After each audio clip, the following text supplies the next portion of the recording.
And good evening, everybody, or good afternoon, depends on where you're at in this part of the world. On this Thursday afternoon, we're grateful that you're here.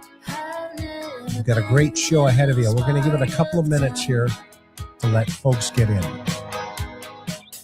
And while that's happening, I'll bring in the rest of the panel that's showing up. Mr. John Lamb, and of course, Bob Gilliam. Good afternoon, everyone. Tell me where you're at.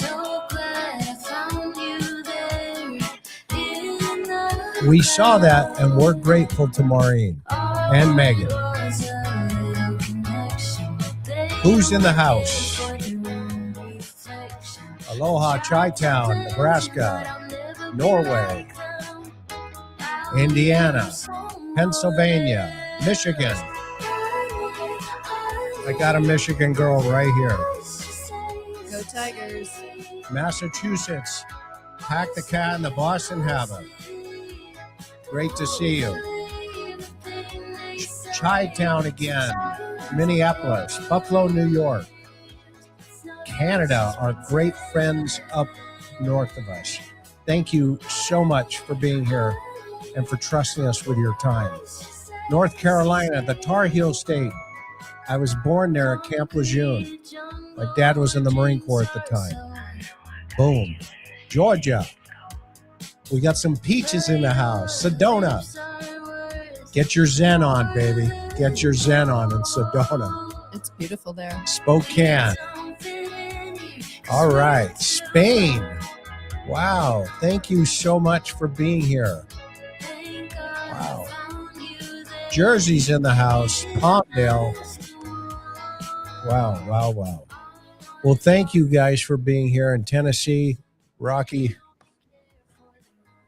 Tennessee, right? Yeah, it made me think of Rocky Point. Yeah, but that's Rocky not Point. Tennessee. That's I think Rocky Point's North Carolina. California, Cali. I was thinking of the one in Arizona or Mexico, but Myrtle Beach. I may be wrong. Myrtle Beach. Love the boardwalk up there and the Ferris wheel. Love it, love it, love it. I saw Flagstaff. They got some snow. They did. Seattle's in the house. I see Ireland's in the house. Top of the morning to you. John's going to see Riverdance actually this week, or coming up one of these days. Anyway, okay. Welcome. We're so grateful to each and every one of you here. Dr. Bricado will probably jump in as soon as he's done with some patients. But as you can tell, we got my Karen's here, the brains of the operation. She brings a level set between these three knuckleheads and always brings us down, to earth. If you are new to our channel, Karen, honey, tell them a little bit about your background. So I was an investigative reporter for many years. Got my start at the LA Times boot camp. A lot of folks don't know that. They don't. And if you've been in the journalism world in Southern California, you may be familiar with LA Times boot camp. If you know, you know. If you don't, that's okay. Spent many years at daily newspapers. And then I moved over and I was a public information officer for a police department in Southern California for many years. So we brought her over from the dark side is what we like to tell her all the time. He And tells me that all the time, but you know, I don't know if I believe that. John, have you ever sit in a CENTCOM meeting with her? No, they didn't invite me to any meetings that involved like management or being courteous. I do remember being out at a Sunday night homicide and Sergeant Lamb rolled up and you had the pipe and we were waiting for the Emmy, and boy, I don't remember what the conversation was, but it was very enjoyable getting to chat with you. And that was one of the first times I met you out at the scene.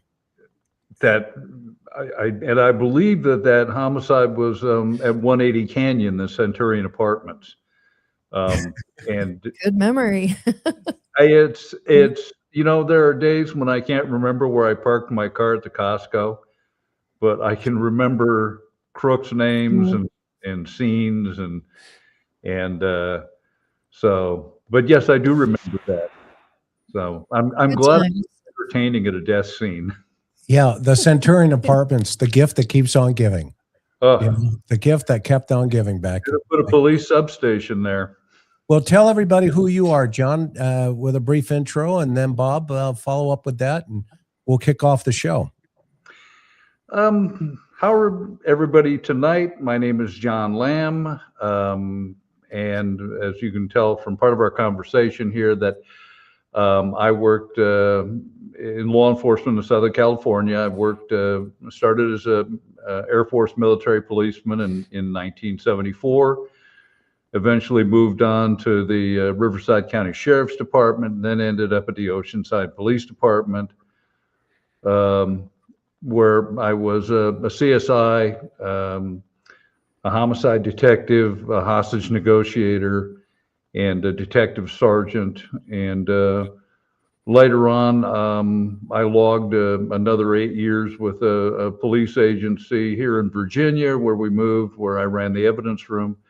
I'm also the author of 9 books, and I'm getting very close to finishing book number 10, which will be called Bring Out Your Dead, which will cover the first 2 years of me working as a homicide detective. So it's a delight to be here, and thank you for having me. And if you haven't noticed, he's hysterical, and his books that's his flavor in his book. So yeah, and we've got links. We've got links to John's books in the description box below. Yeah. Bob, thank you for sharing your time again today. What do you got? Well, thanks for having me back, Chris and Karen. It's good to be back on, and especially on with my colleague, John Lamb. I started my career in 1978 in Southern California, worked the first 12 years of my career there, 12 of 36 years. Worked with Chris and John at the Oceanside Police Department for several years. I defected and ultimately moved out of state to Colorado and worked as a police officer in Denver. Great place to be a cop, by the way. And then I ended my career in Jackson Hole, Wyoming, and I was on both the police department as a lieutenant in Jackson, and then the sheriff recruited me next door to the sheriff's office, and I served as Teton County undersheriff for a couple of years. Yeah, you were in, man, what a backdrop I bet you had there. Yeah, the scenery's great. It's too bad I couldn't afford to retire there. That's between Manhattan and Jackson Hole, Wyoming. That's the most expensive real estate in the country. So you can imagine how that would go on a police pension. Yeah. I bet you got some stories, Bob. We're going to tap into those one day here coming up. Absolutely. Okay, but today, and we're so grateful to each and every one of you again who's entrusted us with your time here. We take this very seriously, collectively as a panel, because we recognize that Miss Nancy Guthrie, 84 years old, is still missing. And so we try to level set our knowledge in relationship to how we would have be handling the situations, but we're not here to solve the case. We're here just to render experience in relationship to what we have experienced in the past. And so we've got a bunch of things on our agenda. So, Hun, what's on our agenda? Let's share that with the audience so everybody can follow along here. So we're going to talk about the latest developments, some of the latest developments. Hopefully we'll hit them all. We're going to talk about the Mexico connection that's been brought up again recently. It actually was at the very, very beginning of this case, 19 some days ago. We're going to talk about how the Pima County Sheriff's Department is testing for the biological evidence that was found inside the house. Chris is going to go back over the timeline, and we keep going back to that timeline because it is so crucial to understanding this case. And we're going to talk about leaks in the case. We're going to talk about when the media reports on what's going on between the sheriff's office and the FBI. Question, are they running out of storyline if they're focusing inward and not continuing to stay outward? And then some commentary along the way. So that's where we're headed. Awesome. So let's just kind of give a 30,000 foot overview on and we're not here to bash anybody either. We're also going to talk though, straightforward. On our last panel, a couple of panels ago, we talked about some of the things that are probably taking place back, behind the curtain, between all the political movements and all this other stuff. And it looks like it's starting to manifest itself. And unfortunately, I think we were correct. And so what we want to do is, cut through that noise and just kind of put it out there, because as Bob had made a comment recently, it's the men and women on the ground that are grinding this thing, that are working, 60, 70 hours, probably, a week in this thing, if not more, while the other folks, jockey for position as to who's going to get to the podium first. However, we also want you guys to participate in the conversation, because this channel is because of you. You make this channel. You make YouTube, the Interview Room, hopefully the #1 true crime channel going out there where you can get viable, trusted information. And it's because of you. So we only ask one thing, that you hit the subscribe button and that thumbs up, which moves that algorithm. And then if you would, send this in all of your networks through your own social media. So the first thing I want to tackle tonight, and the reason the boss is here as a whole, is because she has the most experience out of anybody in this group. And Bob was a PIO at some point. So the two of them collectively can talk about what mistakes, if any, did you guys see going into this thing when it first kicked off the first night, February 1st. So ladies first, Karen, what are your first impressions going on? Well, I actually think it's more helpful to kind of pick up where we are right now. I mean, I don't want to just come out and say, the sheriff should have done this or that. I mean, we know that. He knows that. He's admitted to mistakes made. This case is highly unusual in the sense that, I mean, in a lot of respects, but as far as media, there aren't regular press conferences. So what this is doing, this is kind of forcing the media to scrounge. And I have some opinions and observations about, are they really doing their full job on this story? We haven't seen a lot of personal details about Nancy, the victim in all this. We see a lot of reporting about the infighting behind the scenes going on between the sheriff's department and the FBI. I personally don't think that that's helpful or useful. People don't even realize that goes on in any of these big high profile cases where local agencies have to call in the feds. I am reminded of the Elizabeth Smart case, where that infighting, if you will, I don't know what else to call it, between the feds coming in and the local local law enforcement. We saw it obviously in the JonBenet Ramsey case that went on for years. So that isn't unusual, but I feel like the media isn't. There's a term in journalism called feed the beast. If you don't feed the beast turns inward.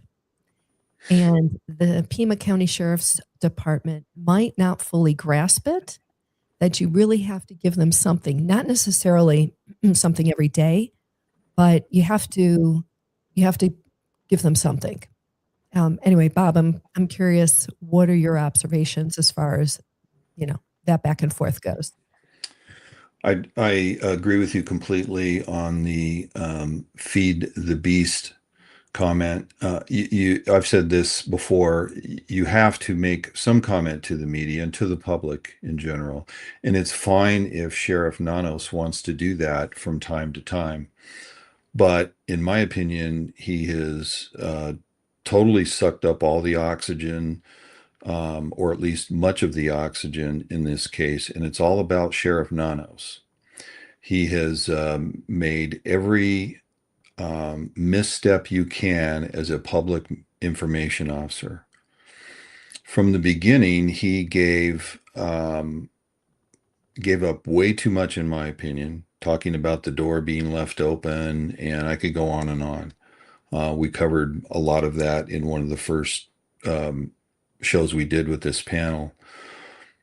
But right now, I think to add some professionalism back into the PIO realm of this case, I think the best thing that Sheriff Nanos could do is step back, step out of the way, go sign some purchase orders, go to a Rotary Club meeting, work on the budget or do something, but appoint a good PIO, which I am sure he has on his department, and let them run with it.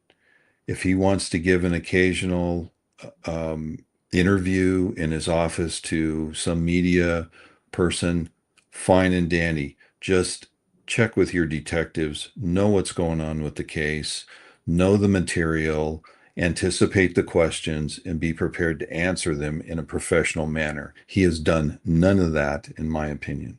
So I would like for him to just bow out gracefully, be a professional sheriff, and allow someone else to take over the PIO duties. There's a lot to go in this case, I'm afraid. And this could go on for weeks and weeks, perhaps months and months. And for him to stay in it, just continuing to suck all the oxygen out of the narrative here is disgraceful, in my opinion. Yeah, I think right now also because this case is at a critical juncture. I mean, we're gonna go over the some highlights and some time, some points that we've all discovered, but we don't. What's happening is what Karen had mentioned. You told me off the air about where the media will turn. They're going to turn towards the infighting, like you just mentioned there. And what's going to happen is everybody's going to forget that Nancy is out there, except for those troops on the ground. And we need the investigators need the media. They need the media. Chris, just one more point, and then I'll cede the time here. But those that remember the DC sniper case and the media hubbub over that case, and now there was a very good police chief who was well spoken there in Virginia. I'm not going to name him. I know his name. I know the agency. It doesn't matter. He was very well spoken, but he did kind of a similar thing. Although I think he was a little more prepared than Sheriff Nanos. He sucked all the oxygen out of that case, and the media was focused on him constantly. And some of his presentation was okay, some of it not so okay, in my opinion. And it just created this media frenzy. And when I say sucking the oxygen out of a case, that's what I'm talking about, because we don't need the media focusing on any of the spokespersons in this case. Just like you said, we need the media to focus on Nancy and finding her and bringing those that took her, plural, into custody. So that's what I think. And right alongside that is really the media's role. And we shouldn't have to be having this conversation 19 days into a major national case. But what I've seen is that I haven't seen a lot. Okay, so the media's role is not to solve this case, period. Some of them I don't think get it. And when I say media, I'm really referring to national media who are down there embedded. They've been in Tucson for 2-3 weeks now. And I was asking Chris, I'm like, how come we haven't heard more reporting about Nancy? When I was a reporter, in 1 year, I covered 30 homicides in the city of Oceanside alone, plus probably one in Carlsbad, several in Vista, one in San Marcos. I mean, I, as a reporter, covered maybe 40 homicides a year as a writer, as a journalist. My job every time was the same. It was bring the victim to life, if you will. Go find out about the victim. Talk to family, talk to friends. Who was this person other than name, age, where they went to school, or if they were employed or what? Okay.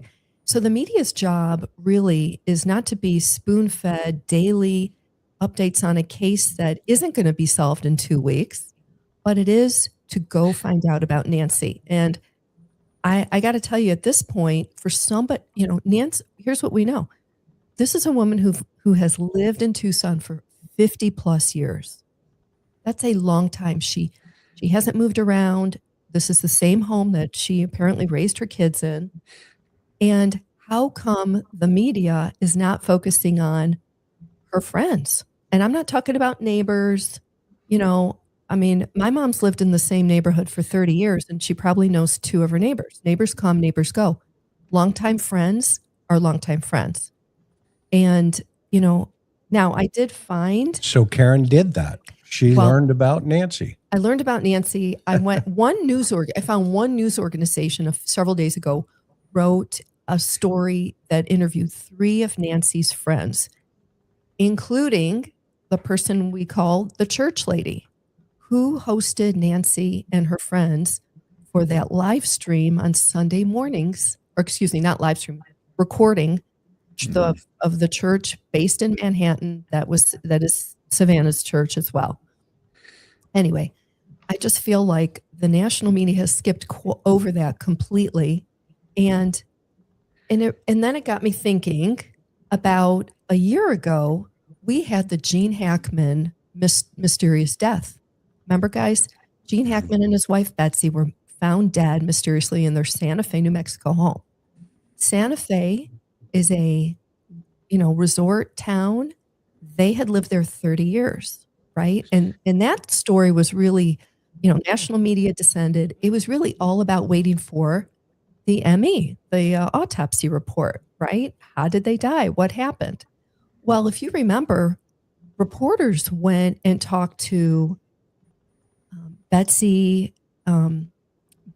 like hairdresser. Yeah. We had an interview with Betsy's hairdresser who told us all about her life. Obviously, Gene Hackman, as we recall, was, so advanced in age and had dementia and all that. Obviously, Betsy would leave the house more than Gene. And here's the point I'm making. We saw video of Betsy, her last shopping trip on surveillance video at that Sprouts grocery store. We were able to find out. Now, granted, that was not a homicide, but we didn't know at the beginning. What I'm saying is the comparison here is, why have we not delved into Nancy's life in Tucson, meaning longtime friends? I told Chris, 84 years old, she's going to be in a book club. My mom who's in there, and sure enough, she's in a book club. Let's talk to those friends. Let's find the coffee shop or the retail shops that Nancy frequented. Let's get to know Nancy a little bit more. The media has not done that. They're waiting every day to be spoon-fed. Updates that are clearly are not coming, which we just talked about is kind of a different issue. But go personalize Nancy to this country. Who is this 84-year-old woman other than being the mother of a famous daughter? So Right. I don't think people are asking enough questions. And, you can't just stand outside her house and expect the fresh story to come every single day for 3 weeks. And at some point, the media is going to pack up and go home on to the next story. So in our business, for the audience, we would call this a victimology. We would want to know, tell us about who this person is. And we would want to know that. So what did we learn about Nancy? And Karen's got a really good instinct on this stuff. And not only is her mom in her late 80s, but, she told me, yeah, she's in a book club, I'll guarantee it. And sure enough, she found the book club conversation. And so what do we know about Nancy Guthrie? Okay. I thought this was really interesting. Again, this was a news organization reported this. You guys can go online and search and find this. And it was reported on February 13th. So that was 6 days ago. Okay. Here's the lead up on in the days before Nancy went missing. I thought this was really interesting. On Monday, January 26th, and again, this is more day in the life. What do we know? What was Nancy doing in the days before she disappeared? So on that Monday, January 26th, it was the day before Nancy's 84th birthday. So Nancy, one of her close girlfriends named Chris with a K, dropped off treats and a balloon at Nancy's house. And the next day, Tuesday, January 27th, was Nancy's birthday, 84 years old. Her friend Chris hosted a meal at Chris's house, and she cooked shrimp and grits and made beignets. Okay, so that's Tuesday. So we know about that. On Friday, January 30th, just 2 days before Nancy vanished, Nancy had her girlfriends over at her house. They were playing mahjong in her living room. And before they said goodbye to her Friday afternoon, Nancy checked with one of the players, a longtime friend named Anne, not to be confused with Nancy's daughter, Annie. This friend, Anne, made sure that they were still going to watch church at their friend Vicky's house on Sunday. So Nancy was always punctual for this Sunday morning, 11 a.m. church watching. Okay. And they watched a recording of that New York City service that Nancy's daughter, Savannah, had attended earlier that morning. I think it's should I say the name of the church? Yeah, you can say it. I think it's the Good Shepherd Church. Double check me, Chris. Okay. So that was, and I've sicked Gary Bercato on that church. Because Gary lives in Manhattan and it sounds like they're nearby. I asked Gary to go over there and grab some video. So maybe hopefully one day he'll grab that. Okay. So we know, so these are like literally hours leading up to Nancy's disappearance. So her friends were over, they played mahjong, and then they reconfirmed, hey, I'll see you guys Sunday morning at 11 at Vicky's house. Okay. So this is her routine. These are her patterns. Right. These are patterns of habits. Okay. So let's jump ahead till Sunday, February 1st. Again, this is from Nancy's friend's point of view. Nancy was punctual and she did not show up at 11 a.m. Her friends texted her and then they called. And obviously they didn't get it. The phone didn't pick up.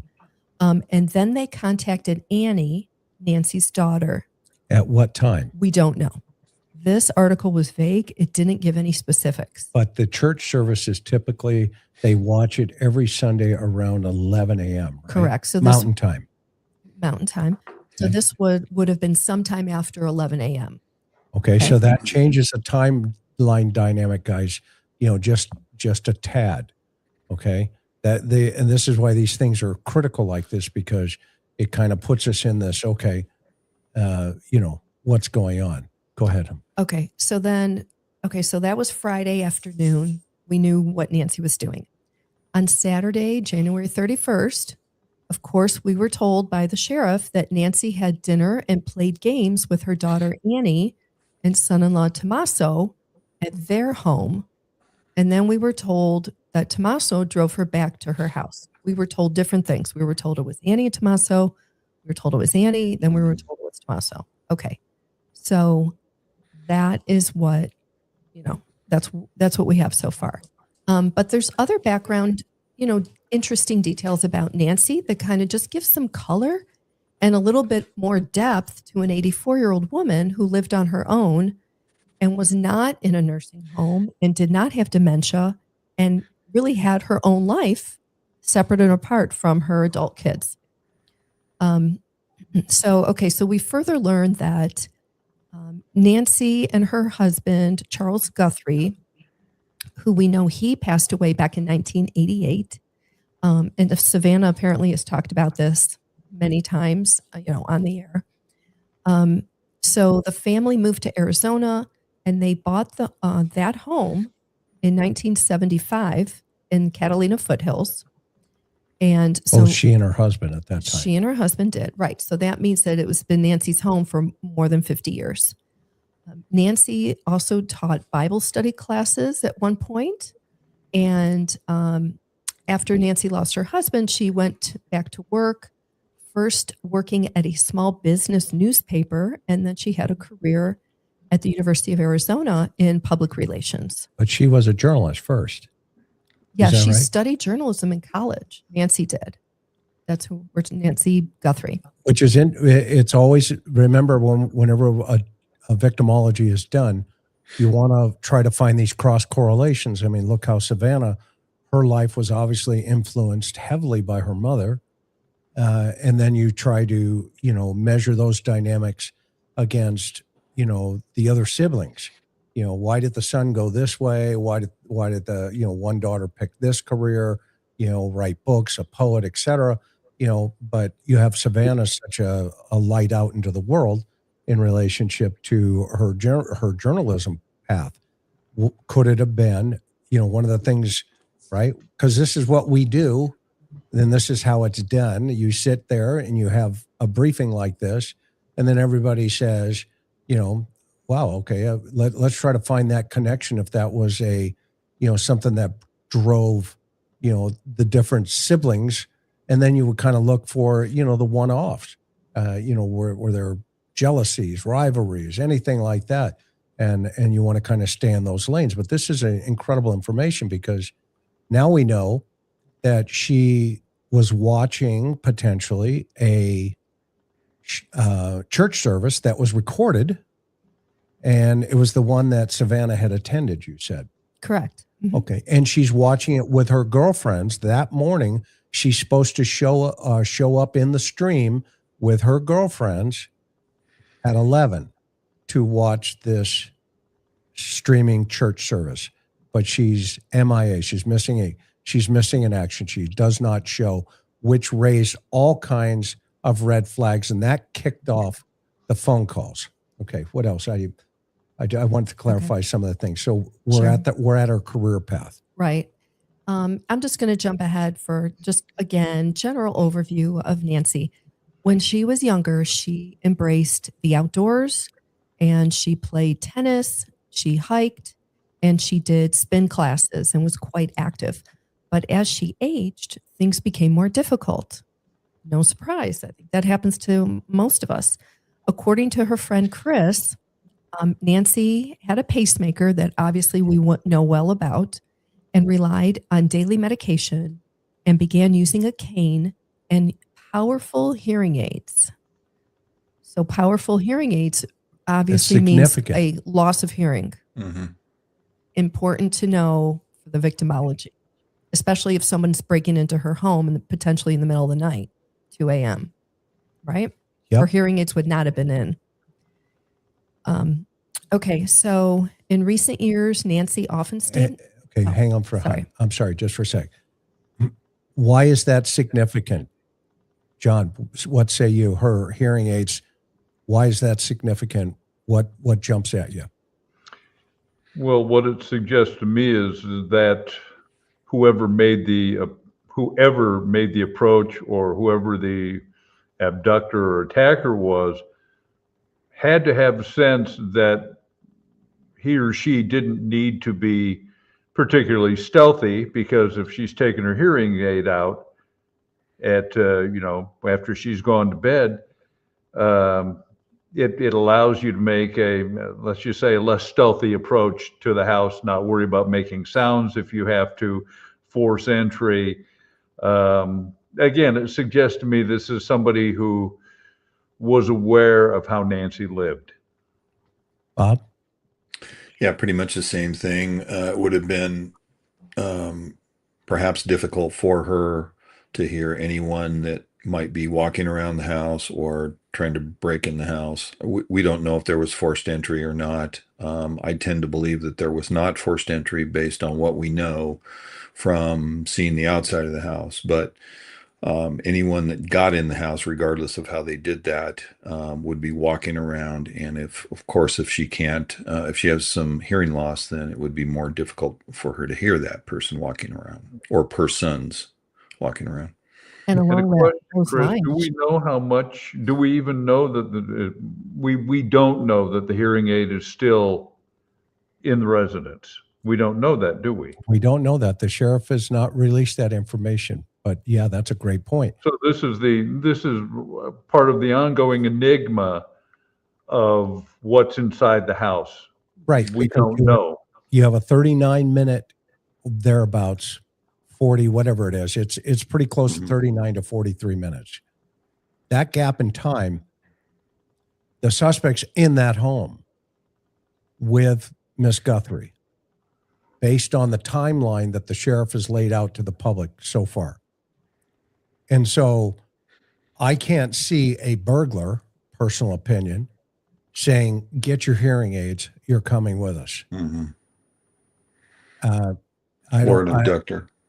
Right. And this is one of these minutia details that solve crimes. Okay? As insignificant as it may sound, the fact that she has heavy hearing loss now could make sense, that you have to ask yourself, okay, did the suspect know that and lowered his risk level? And that's why this individual so casual coming up on the porch, making the noise, doing all the other craziness, does that play into the thought process here? John, what say you?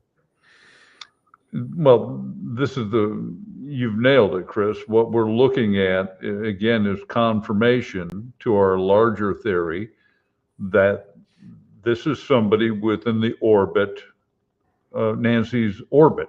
And that's not necessarily family. It's all the people in the periphery of Nancy's life. And again, it suggests advanced knowledge of the scene and the victim. Bob? I agree. Yeah, just simply, it's.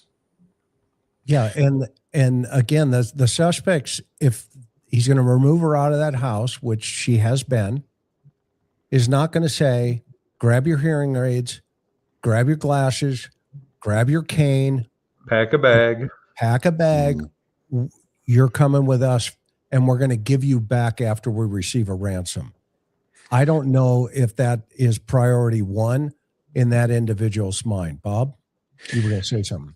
Yeah, I was just going to say that, when the masked marauder suspect was on the porch, fiddling with the camera and doing whatever it was, trying to put the shrubs around the camera lens, if Nancy was even in the house at that time, and I question whether she was, could she have heard him if she did not have the hearing loss, or if she had her hearing aids in? So that's just something to consider. Now, I did hear one report, and I don't recall where I heard it, but that they had found her hearing aids in her bedroom. And it sounded credible. And again, I apologize for not remembering where I heard it, but it was on what I believed at the time to be a credible news report. So, and of course that had to come from anonymous since he's the only one commenting on the case. But I think they did find her hearing aids in the bedroom. Maybe somebody in the comments that heard that report can either confirm or deny it. And, you know, as a thought, I mean, on the human side of this, it makes this extra horrific. If you think about it, you can't hear. Obviously, the intruder and Nancy, you know, he went into her bedroom and took her. And to not hear anything and to have all of a sudden this figure standing over your bed has to be that much more horrific. I mean, the whole thing's horrific. It's horrific if you're awoken at night hearing somebody break into your home. I mean, the whole thing's really horrible. But just that hearing aid aspect just kind of sunk in to me for me a little bit today, and I was like, wow, just this is obviously as horrible as we all think it was. Yeah. So, one of the theories that's floating out there. Well, before we get there, what else you have, hon? Let's wrap this piece up. She was sharp as a tack. Her mind was sharp as a tack. Obviously, her body was starting to fail her. And, you know, she stayed home. She wrote in her journal on her patio. She liked to play Wordle. She read books. She read books that publishers had sent to Savannah. I love that. So any media news organization, we had this at the newspapers I worked at. Publishers will send free copies of books. Obviously, I'm sure Savannah at the Today Show would get hundreds of books. So Savannah shared her free books with her mom. I think that's cute. Nancy was still very sharp, her friend said. She rarely complained about her chronic back pain and other medical issues she was dealing with. And she still had an active social life and never missed a monthly book club meeting. I love that. And why is that so important? I mean, obviously it's the social interaction, but it's keeping your brain engaged. You know, again, going back to my own personal example, my mom's in her late 80s. My mom has been in the same book club with the same core group of women for 50 years. That's a whole story in and of itself. But, you know, it's very important to keep your mind active and going, especially when you know your body's failing you and you're aging. I think that's just common sense for all of us. Yeah. So, okay. So now we have a victimology, at least, you know, somewhat. I'm sure there's some details that we could have said, you know, that our audience is gonna pick up on, which is perfect, because we'll watch later on and kind of fill in, you know, even within our own minds, some of those gaps here. But what we now know is, let's run through the timeline for a moment here. And then what we're going to do is we're going to talk about the significance of what's going on right now with this Mexico thing. Okay? Because every one of us in our career, I mean, our career was on the border. I mean, we're 32 miles from the border. We're as close as Tucson. Okay. And we dealt with it all the time. Okay. All the time. And so one of the things that we're going to dive into is Brian Enton is on the other side of the border right now, reporting, you know, going into pharmacies and that kind of stuff. And, you know, to be honest with you, that in of itself is dangerous, because, you know, that part of the area is run by the Sinaloa cartel, and they don't like journalists, okay, at all, period. And, you know, that, I guess that's part of, maybe there's been a shift in how things are done nowadays. But, you know, when you are the story, then you're not telling the story. Okay. And that's the difference with, you know, things that are going on today. But Brian is an amazing journalist, and quite frankly, I'm a little nervous for him being down there. That's why I'm even bringing it up. Okay. Because there is no Constitution of the United States when you cross that line, period. John, how many guys have you pulled back from the other side onto the U.S. side? Tell them about that one story you told just a couple minutes ago. Was it Eddie Morton? It was, I was working with Detective Morton. It was the shooting death of a coyote, which is the expression they use for somebody who transports or smuggles people across the border. He ended up in a neighborhood where he thought the handgun he had made him a tough guy, and he was outgunned. He attempted to rob some people and ended up being murdered. And the guy who was driving the car returned to Mexico, and we managed to get him on the phone, and we told him, we promise we won't arrest you if you come back and tell us what happened. And so he did, and we arrested him, and he was outraged. And, as we pointed out, we lied to you. It's when you're dealing with Mexican authorities,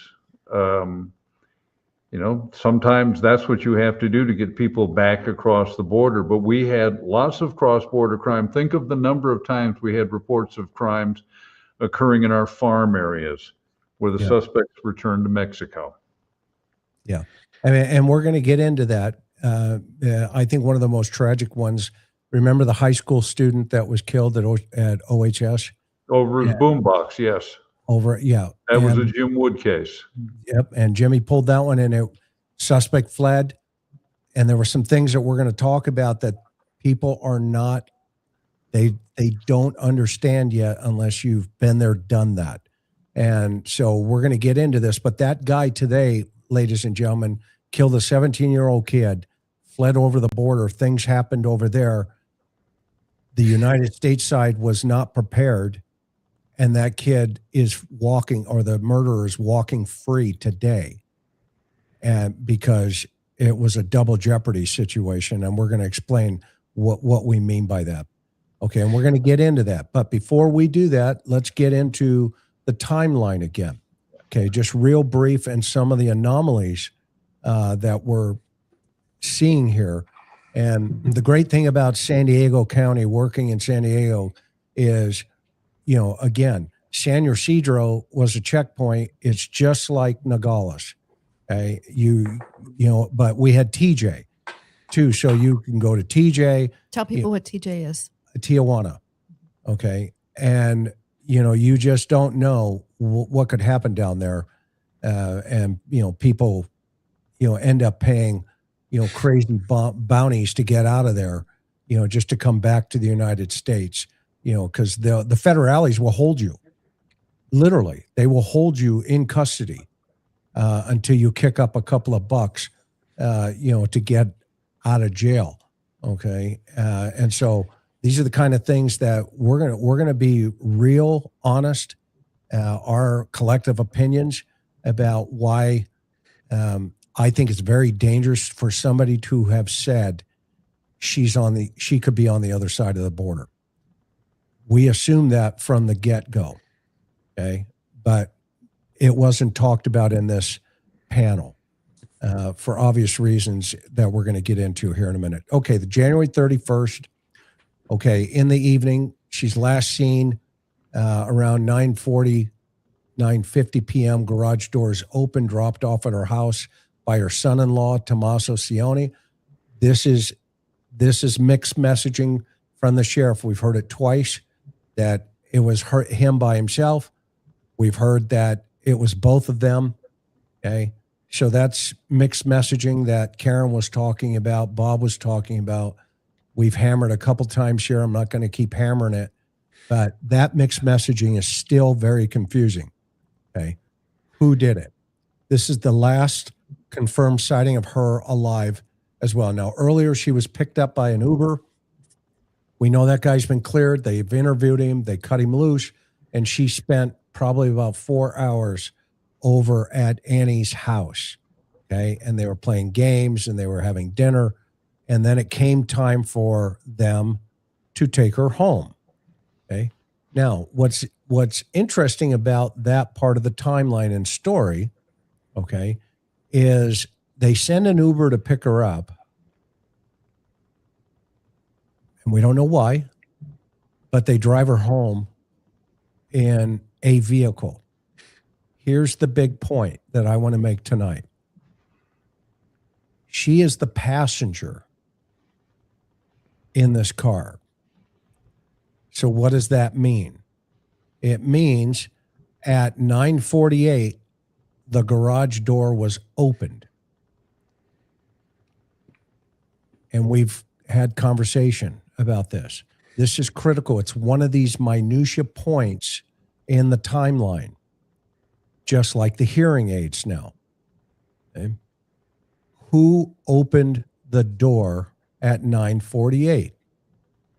If she had the app, which Bob and we've all talked about, then that data point is where we get 9:48. Did it come from her phone?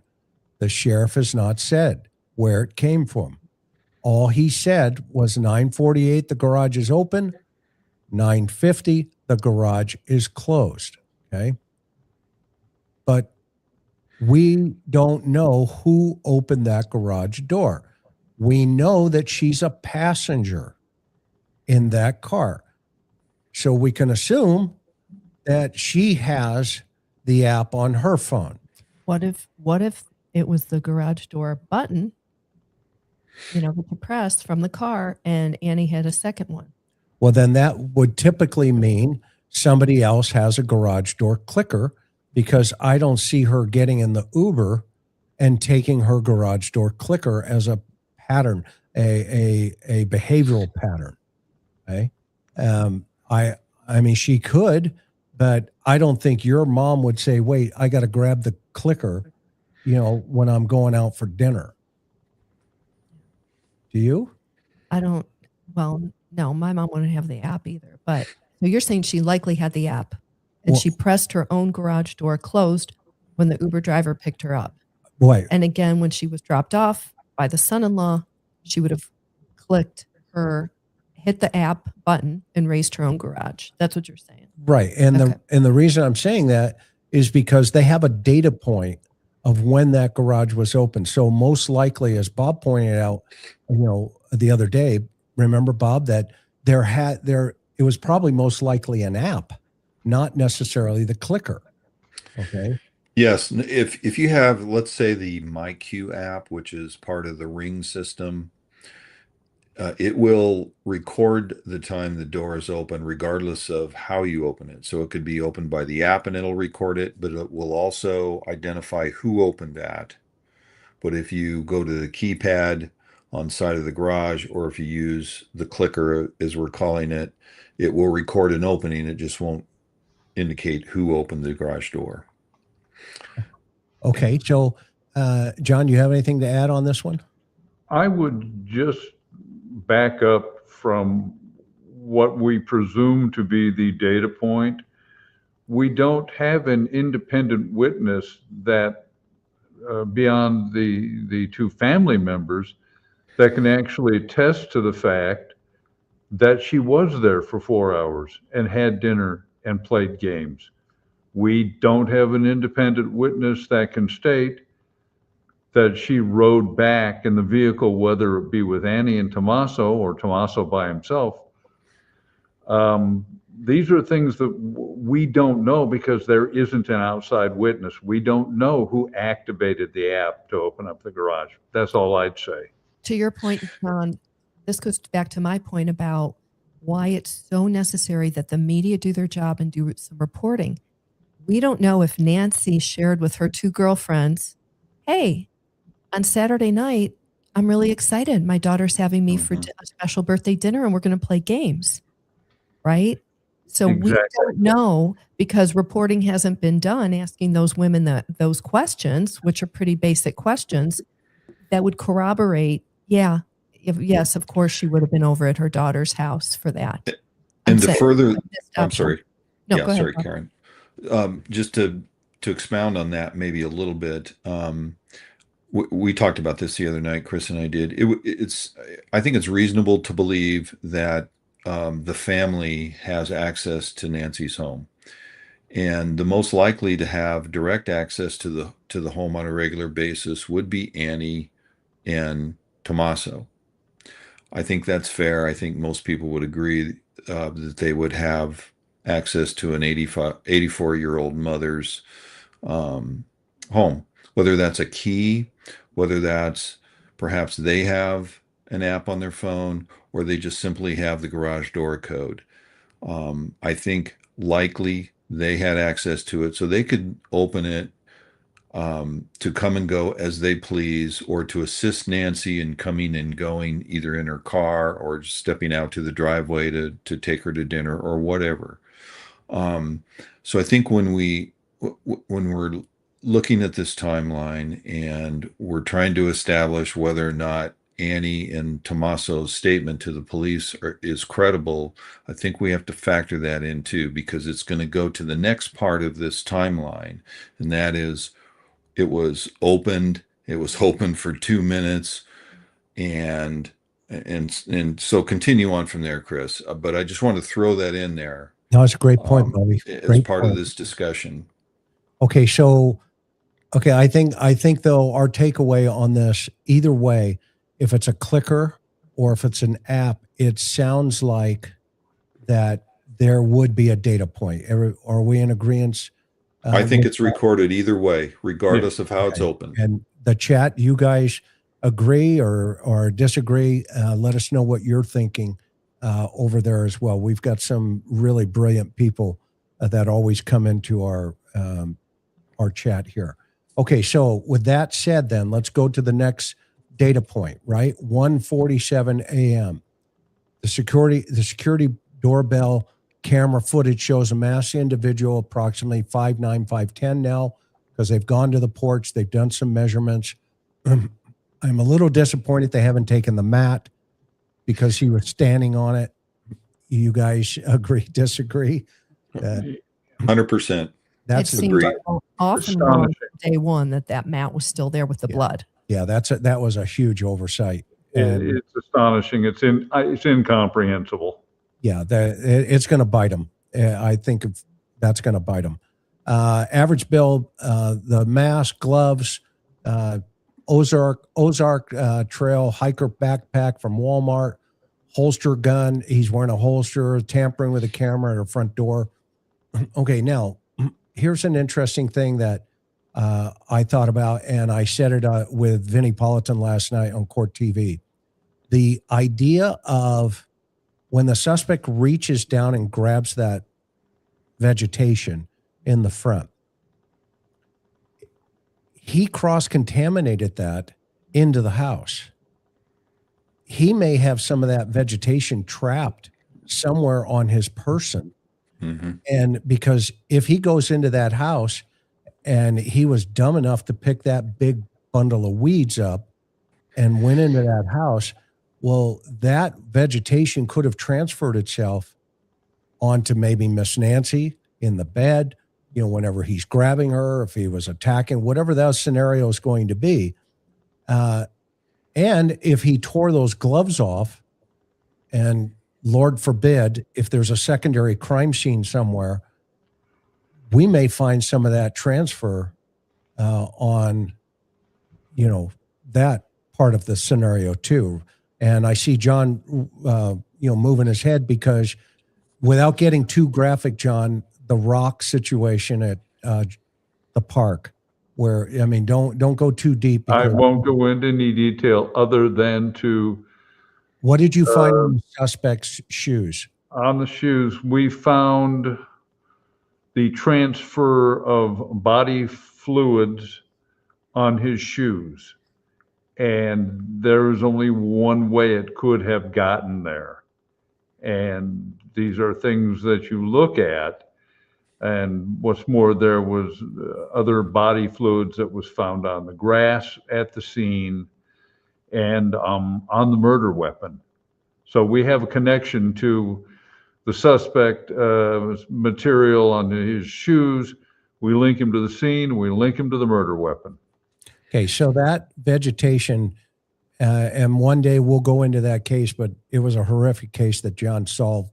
And it was amazing police work. It was a really bad situation, but it was a Lake and Riley case. Let me put it to you that way.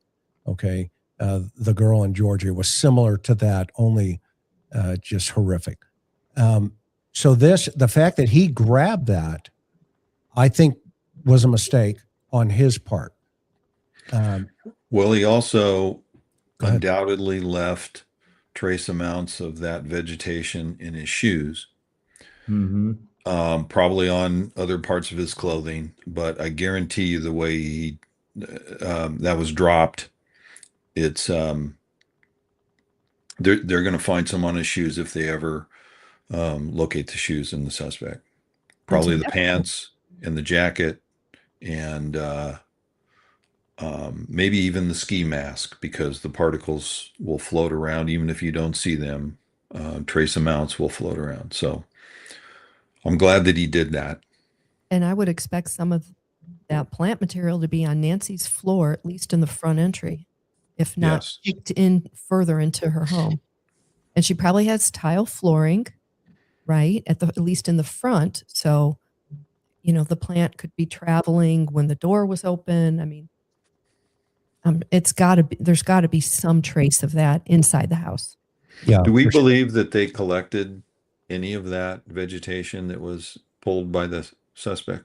Well, do we have any idea whether or not that occurred? Well, we saw vegetation debris next to the blood spattering, right. which I can't say whether that material wasn't collected afterwards, but at the time that photograph was taken, the material was still there.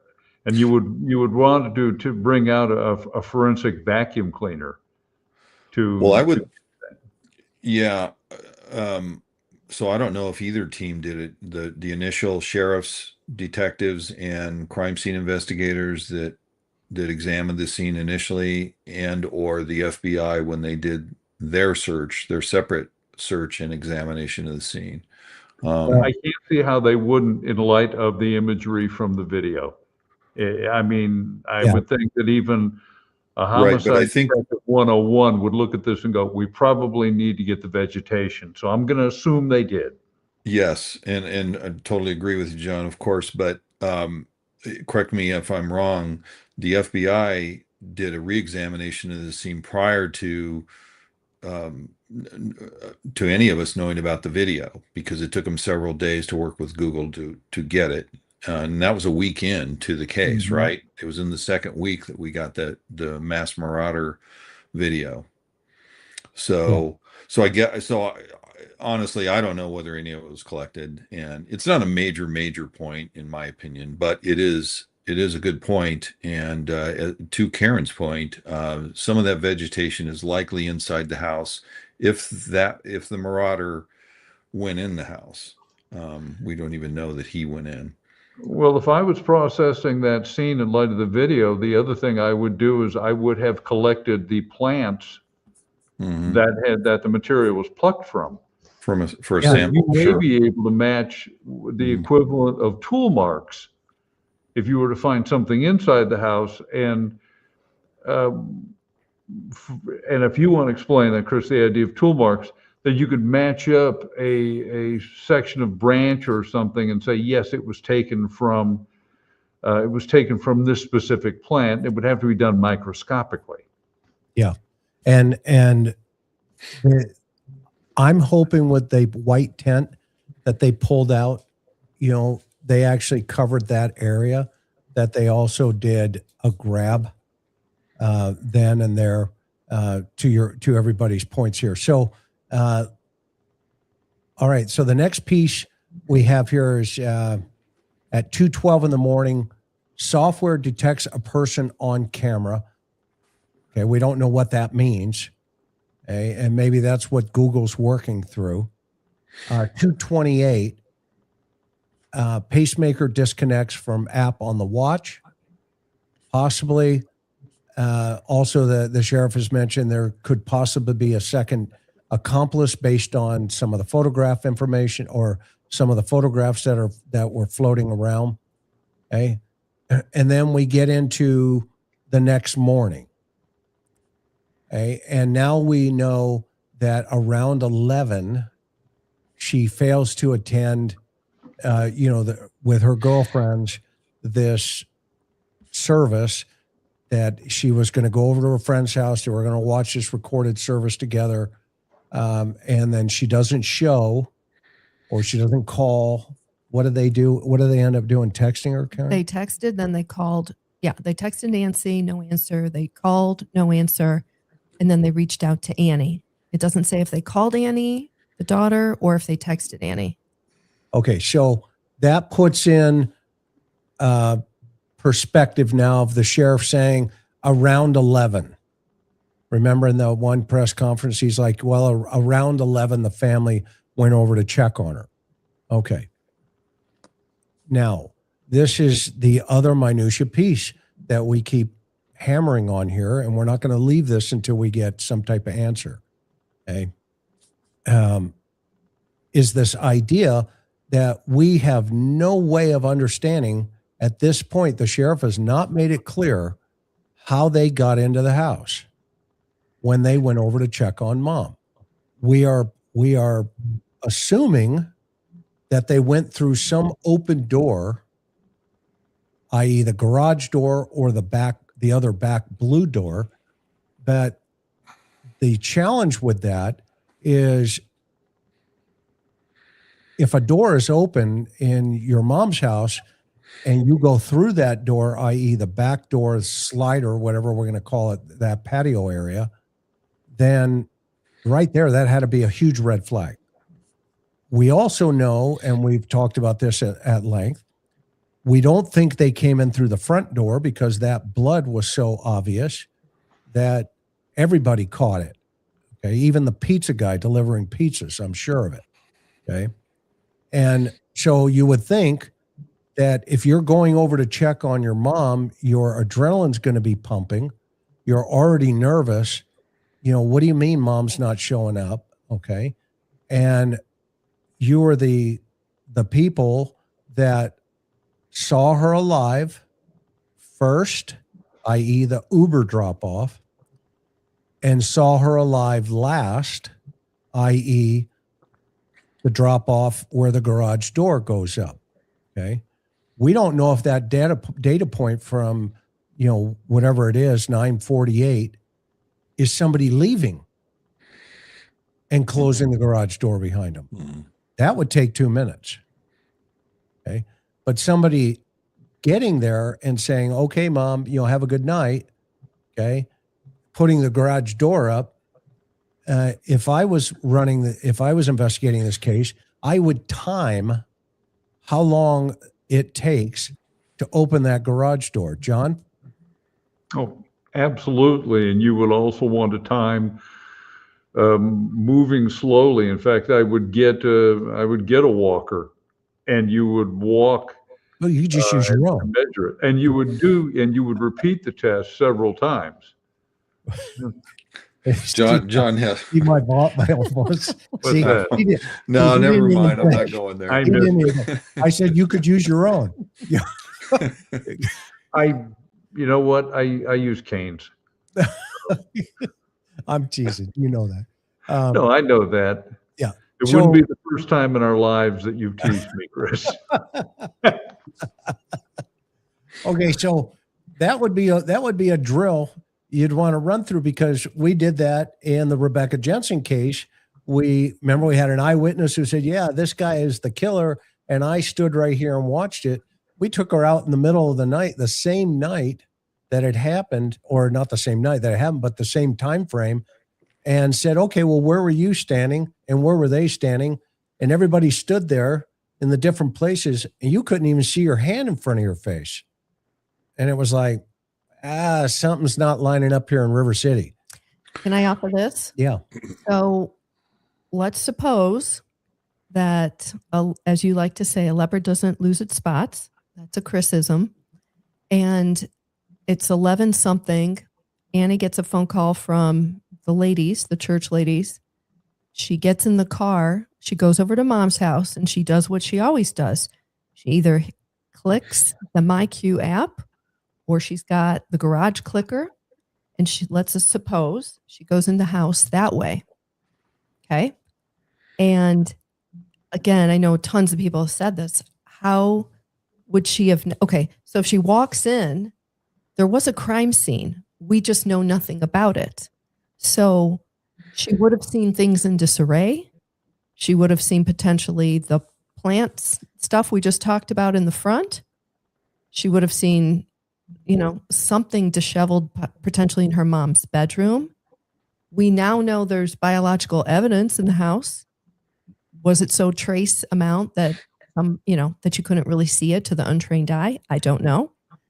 But at some point, if she didn't go out the front door, although, and I'm talking about Annie. I'm talking about Annie checking the house in that 11 o'clock from 11 a.m. something to 12 noon before she made the 911 call at 12:03.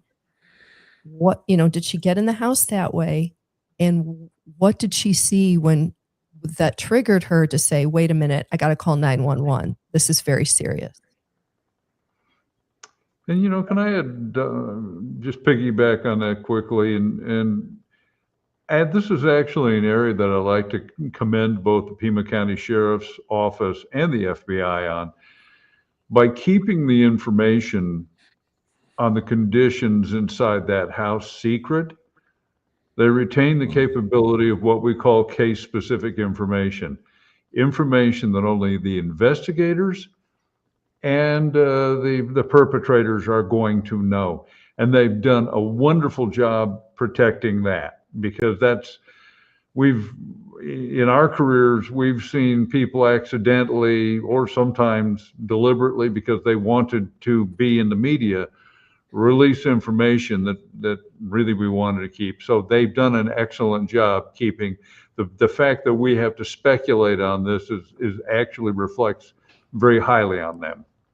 Well, and if we can keep Nanos off the stage, it will remain that way too, John. That's you make a great point. I agree completely. And from your lips to God's ears.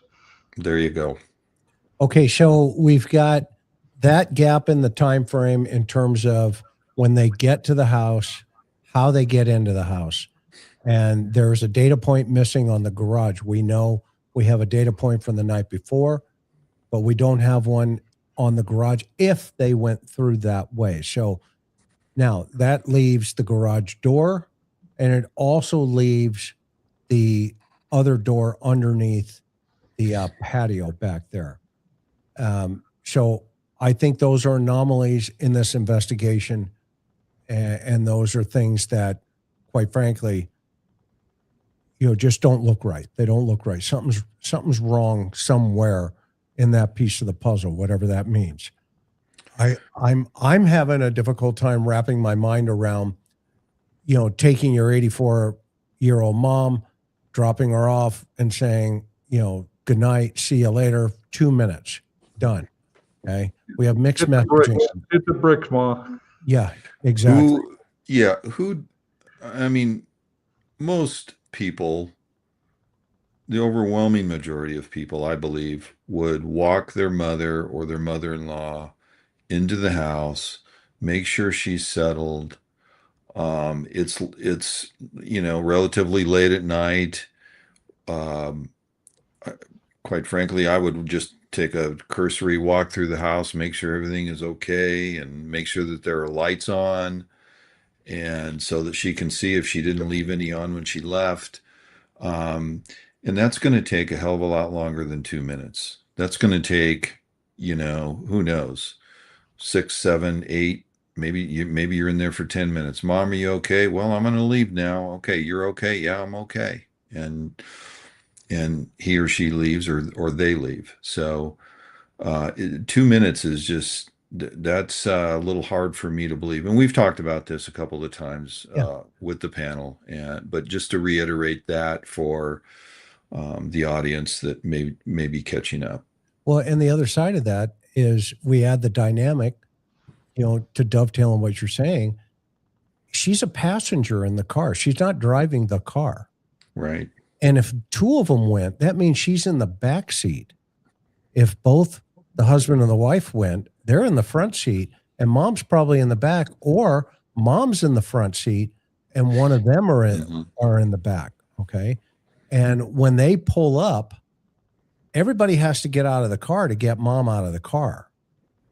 Okay. Because she is using that cane, and she comments, or her girlfriends tell her or tell everybody that she was having mobility issues, right? Correct. Okay. Where she used to attend spin classes and all this, but as she aged, those things started to wane off. Okay. And she became more isolated in terms of socially, just hanging out with her girlfriends, intellectually keeping her mind moving, reading books, that kind of stuff.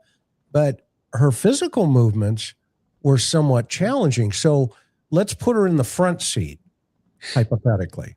Okay. Yeah, more room. That makes sense. Right.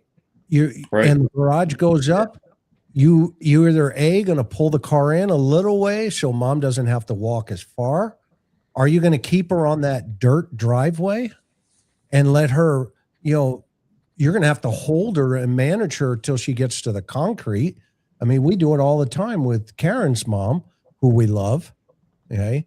And then, or are we just to assume that, okay, we're here, get out? Well, you bring up an excellent point. And I actually have personal experience. For the final year of my wife's life, she was had a walker. So I don't need to speculate on this. And I would pull up directly in front of our front door. And to the idea of getting into that house in 2 minutes, to me, is just ludicrous.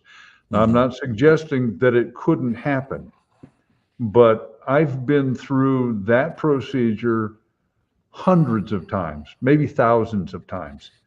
And 2 minutes seems to me to be an exceptionally foreshortened time period. Well, and I think it could be less than 2 minutes, because if you hit the garage button, how long does it take your garage door? The older your garage door is, the slower it's going to go. The newer ones are a little zippier, right? Maybe that's 20 seconds, 25 seconds. I don't know, something like that. So now you're looking at maybe a minute and a half. You guys think I'm off on that time? No, I think that's, yeah, that makes sense. Well, and that's why you'd want less than 2 minutes. Right. You'd want to stand there with a timer and go click, hit it. Particularly since it's also dark. Pitch black. Pitch black, and you're going to pull up lights on from the home. Yeah.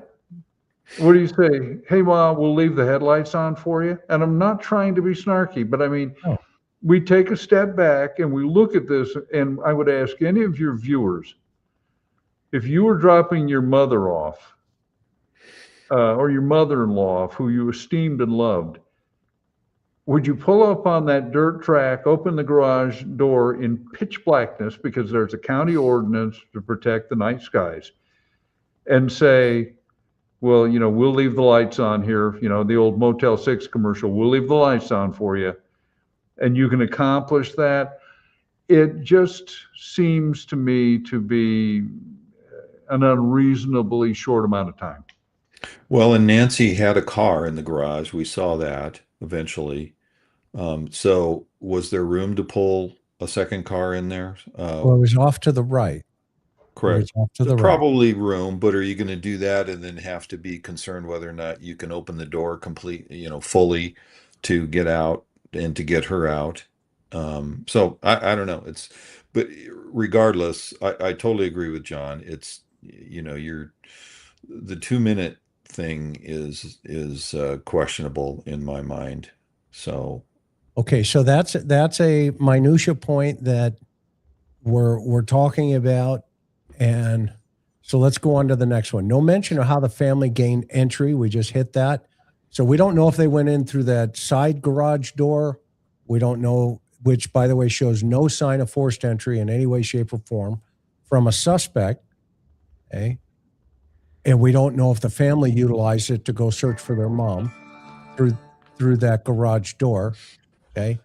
And we don't know if it's the one underneath the patio, if they went in through that door. So that's kind of a mystery question. Okay. The next thing is 12:03. The 911 call comes in. 11 a.m. She was supposed to watch the video with her girlfriends, and they notify family. So that's, let's give them the benefit of the doubt. That's 40 minutes. Let's just say 40 minutes. It's actually an hour, but let's say they texted them and they went, what? Text message back. And by the way, the authorities have all those text messages that went back and forth. I guarantee it. Mm-hmm. Okay. And if there's any anomalies in that, then that's going to pop up pretty quickly. Okay. As points of suspicion. Okay. And they get over there and they start looking for mom. The authorities show up. The first two patrol guys, we hit that the other night pretty heavily. Okay. And they start treating it as a missing person. Okay. Then it ramps up pretty quickly with the FBI joining. They get the DNA. The blood is possibly hers. It's found at the home. And then the home security footage is released. And then we get into now the DNA, or the FBI is chasing down the backpack. They find the glove, okay, 2 miles away from the house. And the concept was, well, it was similar to the type worn by the suspect. But they end up finding 16 different gloves, which is now turned into a parody on, social media of, a guy out there in Tucson throwing black gloves everywhere. Okay. And it's just really gone sideways on that piece of the puzzle. But the sheriff has held back. Karen and I caught it on day one. He said, we have DNA sent off through Rapid DNA. Okay. And then he said, we have other DNA we're hoping to run through CODIS. We now know that other DNA is some type of biological fluid. Well, biological evidence is their wording. So we'll go with that. Okay, so that could be touch DNA, that could be, skin cells, it could be saliva. It's some type of, marker that's going to say, okay, this belongs to somebody other than Miss Guthrie. Or her family. Or the family. So they've eliminated that piece of the puzzle, which goes back to one of the first streams I did on this was you just don't break into 84-year-old women's homes unless there's another reason for this. We talked about St. Mary's, the caper you guys had, Bob, where it was a 187, 261, mm-hmm. Right? Is that a possibility? In my opinion, that could still be up on the top of the shelf here. I'm not gonna eliminate it yet. That it could have been an SA gone sideways. Okay, I don't think this is your everyday common doper burglar, throwing all this gear on to come into a house where an 84-year-old woman. John, you're shaking your head. I'm in complete agreement with you. How many burglars have we seen over the years? Have you ever seen one equipped like that? I've seen burglars that wore gloves, but this sort of almost burlesque commando outfit this guy is wearing. No, I've never seen anybody like that. This being a burglary just does not ring true with me. It didn't from the get-go, and mm-hmm. It doesn't now. I'm convinced it's not a burglary, and I don't think it's a burglary gone bad, even if it is a burglary. This was a targeted abduction, and who knows what else at this point. And if you think about it, if you look at all the priors leading up to this, right, what we would call post-incident behaviors of within that geographic region. There's videos of a lot of people. There's a girl, an Amazon gal coming to the front door, 3 guys going through the back door. Nobody's wearing a mask. You had the fake guy, throwing the backpack over. He's not wearing a mask. You got these car burglar guys coming up. They're not wearing masks. They may have hoodies, down here, but this guy's got a full, kit going here. And that's usually a sign of somebody that the victim could recognize the person. Okay. And so I would want to know the method of attack.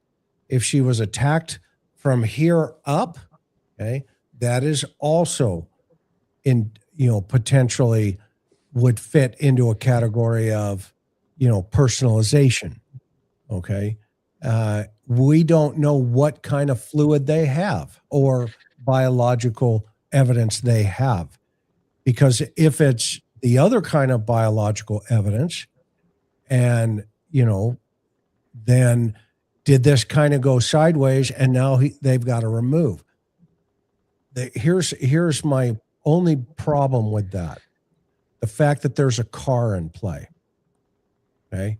The fact that they moved her point A out. And so that told me anyway, there's one or more, probably 2, because somebody's got to drive that car. Okay. And now the question is, okay, I'm not trying to figure out what the motive is here. I'm not trying to figure out how this happened. I'm trying to figure out why. That's the big question for me. Why spend 45 minutes in the house if you're a burglar? Makes no sense in my experience. Who didn't take it? A burglar who left everything of value. Right. Potential. Exactly. And here's or a kidnapping. You're not going to spend 45 minutes in the house. Yeah. Right. Yeah. Online activity. Right. Nothing is, by the way, there's no activity in her accounts that we're aware of. Chris, you mentioned the car. Can we talk about the car for a minute? Sure. I want to ask you guys, obviously Nancy was moved from her home in a car, somebody's car. Mm-hmm. Do you think that that investigators have more than what they're letting on, potentially got it on somebody else's Ring doorbell that they went soliciting, looking for, and or could it have been off of Nancy's Google Nest that Google was able to harvest? We know we only got some of we got Porch Man. We didn't get all the video that they have. Could they have a car, kind of a la Brian Koberger, the Idaho 4 case, right? They have a car. They're not putting it out. They're keeping it to themselves, and they're searching for that car because they know that's key to finding Nancy. What do you guys think at this point? You want to take it for starters, Bob? No, go ahead, John. No. Go ahead. Is it that hard of a question? I defer to the senior man on this panel. All opinions welcome. The question with that is it potentially that they do have video? If the video is contemporaneous to the time of what we presume to be the time of abduction, because again, we don't know that the abduction occurs between 0148 and what you say 0220 or something. We don't know that it actually happened then. But in that residential neighborhood, in that level of darkness, with however the amount of video of footage that they've been able to recover from cameras, they may have a generic vehicle. But because I think if they actually had something specific, they would put it out, because I don't see that this investigation is pushing forward. And although it's also possible that, yeah, they could put out and say, yes, we're looking for a white Honda, and they get 18,000, calls. I saw a white Honda in Phoenix. And so I think it's possible, but I would also say there's a chance that the number of leaks that have come out of this investigation, I would wonder about that. Yeah, and to my thinking is the car is key. Oh, yes. It's the key. It's a secondary crime scene. It's a secondary crime scene. It could have been not only used to transport her, but yeah, that car is key, 1,000%. Which leads me to the next point. They impounded a family member's car. I want to know, has it been released from impound? And if it hasn't, why? Thoughts? No, absolutely. It's a great question. I hope someone in the investigation will answer that, whether that's Nanos or the PIO that I hope he promotes. And for the I would record, say that, yeah, I would say that I understand completely why the vehicle would have been seized, and it has nothing to do with any suspicion of Annie or Tommaso. It's what I would do. I would want that vehicle because, based on witness statements, this is the last physical spot that we can say for certainty, based on the witness statements, that she was. And you would want to basically go over that vehicle with a fine-tooth comb, if only to eliminate them as potentially being involved. It would be nothing more than due diligence than to seize that vehicle and process it for evidence. Under these circumstances, it would be malpractice for these investigators to not try and verify everything that every witness has said in this case, from Annie and Tommaso all the way down to the initial search and rescue team that deployed to look for Nancy initially, and the uniformed deputies that responded. So to ask these questions is probing, and that's exactly what needs to be done here, and that's what we are attempting to do on this in this analysis of the case so far. Because people who have dealt with defense attorneys, let's just set up the scenario that an offender is captured and is no way connected with anything around the family. If you don't imagine that when they get to court that the defense attorney isn't going to ask questions, well, did you process? Detective, in your experience, these sorts of crimes, who would you look at first? And so this would absolute due diligence, because when they capture somebody, the defense is going to hammer this point home. Well, and I'll just take it one step further without pounding it too much. We know that, according to the sheriff, Annie and Tommaso or Annie individually drove Nancy home. But we have no verification of that. The sheriff has no verification of that. If they do, they haven't told us. The FBI and the sheriff's office has been to Annie and Tommaso's house at least twice that we know of to collect evidence by the sheriff's office own admission. Nanos has told us that. We know that FBI agents and detectives have scoured Annie and Tommaso's neighborhood. According to one news report, a neighbor of theirs, of Annie and Tommaso, said that the agents were looking for a cell phone. Now, we don't know whether that's true or not, but this is the information that we have. This is the information that the sheriff's office has. So to get answers of these questions and to analyze Nancy's movement as well as Annie and Tommaso's movement on the night in question is imperative to helping solve this crime. And as analysts on a podcast here, that's our job too. So it's reasonable for people to ask these questions. And I still don't understand how the sheriff can clear anyone in this case, anyone, And I'm not saying that Annie and Tommaso are guilty of anything, but these are legitimate questions to ask under the circumstances. Yeah.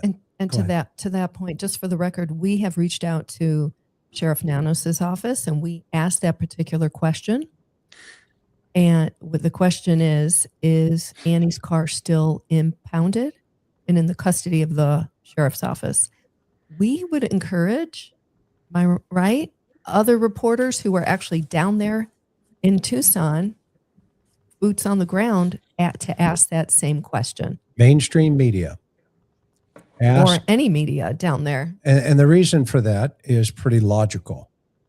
Okay. Right now, this investigation online is moving towards Mexico in terms of rumors and speculation and all this other stuff. When, if in fact you're holding a family member car in an evidence facility, then tell the public why. It's not rocket science to shut some of this other rabbit holes down because, you know, let me explain what I mean by that. They came out and said, here's the backpack. They came out and said, here are the gloves. Okay. But when the sheriff is asked, okay, well, you know, how are these other things related? And as soon as they start to touch the family, he becomes defensive and pushes back and says, look, they're victims. And I think it's cruel that anybody, you know, is talking about that. Well, yeah, but you're part of the problem by not talking about it. And if in fact you are holding their car, then you need to justify it. You need to say, we impounded that vehicle and currently it's part of the investigation, but I'm not going to go there. End of story. You're not saying they're suspects. You're just saying you're holding a piece of evidence. That's it. Okay. And once that, just like you said, the blood on the porch belongs to Miss Guthrie. Okay. Well, the car and impound belongs to her daughter. Why did you impound the daughter's car? Why was that necessary? Was it to John's point that was the last place she was seen alive? Okay, that's reasonable. No problem. Tell the public. Okay. But don't hide it behind door number 2 and then try to dodge it, you know, because now the beast is going to fill in all these gaps. And experienced people, this is a new world, Sheriff. This is 2026. You have experienced podcasters, i.e. former, you know, in law enforcement as many years as you, asking these questions. Okay. And so if that car is an impound, in my opinion, that's a red flag. John, Chris, let me just go ahead. I'm sorry to interrupt you. That's all right. Just one point to make. I fully expected when I heard that Sheriff Nanos cleared the entire Guthrie family. I fully expected to hear that him to say in the release or through a reporter that they have released the vehicle back to Annie and Tommaso. I fully expected to hear that, but we didn't. So maybe it has been, and we don't know, and they just have neglected to say. If that is the case, I'll reiterate what Karen and you have said and put out the plea to mainstream media, the ones that really have the voice to get to Nanos, to ask that question. It is not just a legitimate question. It is a very, very good question to ask at this point, especially in consideration of the proclamation that Annie and Tommaso have been cleared, or the entire Guthrie family has been cleared. John? Well, to your original question regarding why would they be holding the vehicle,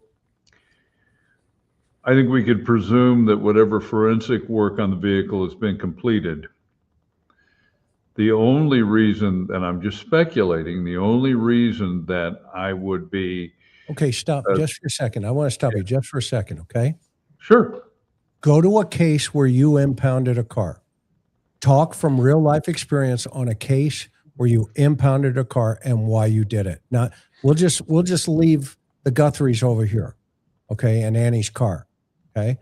But go to a case why you would hold the car after you impound it. That way it becomes real world experience. The one that leaps to mind as far as we seized two vehicles was a murder in 1984. I don't know if you want me to name the case. It was for hire, a 187 for hire. And we seized the victim's vehicle and we seized the suspect vehicle. And in both instances, because I was the junior detective, I did the scut work on the vehicles.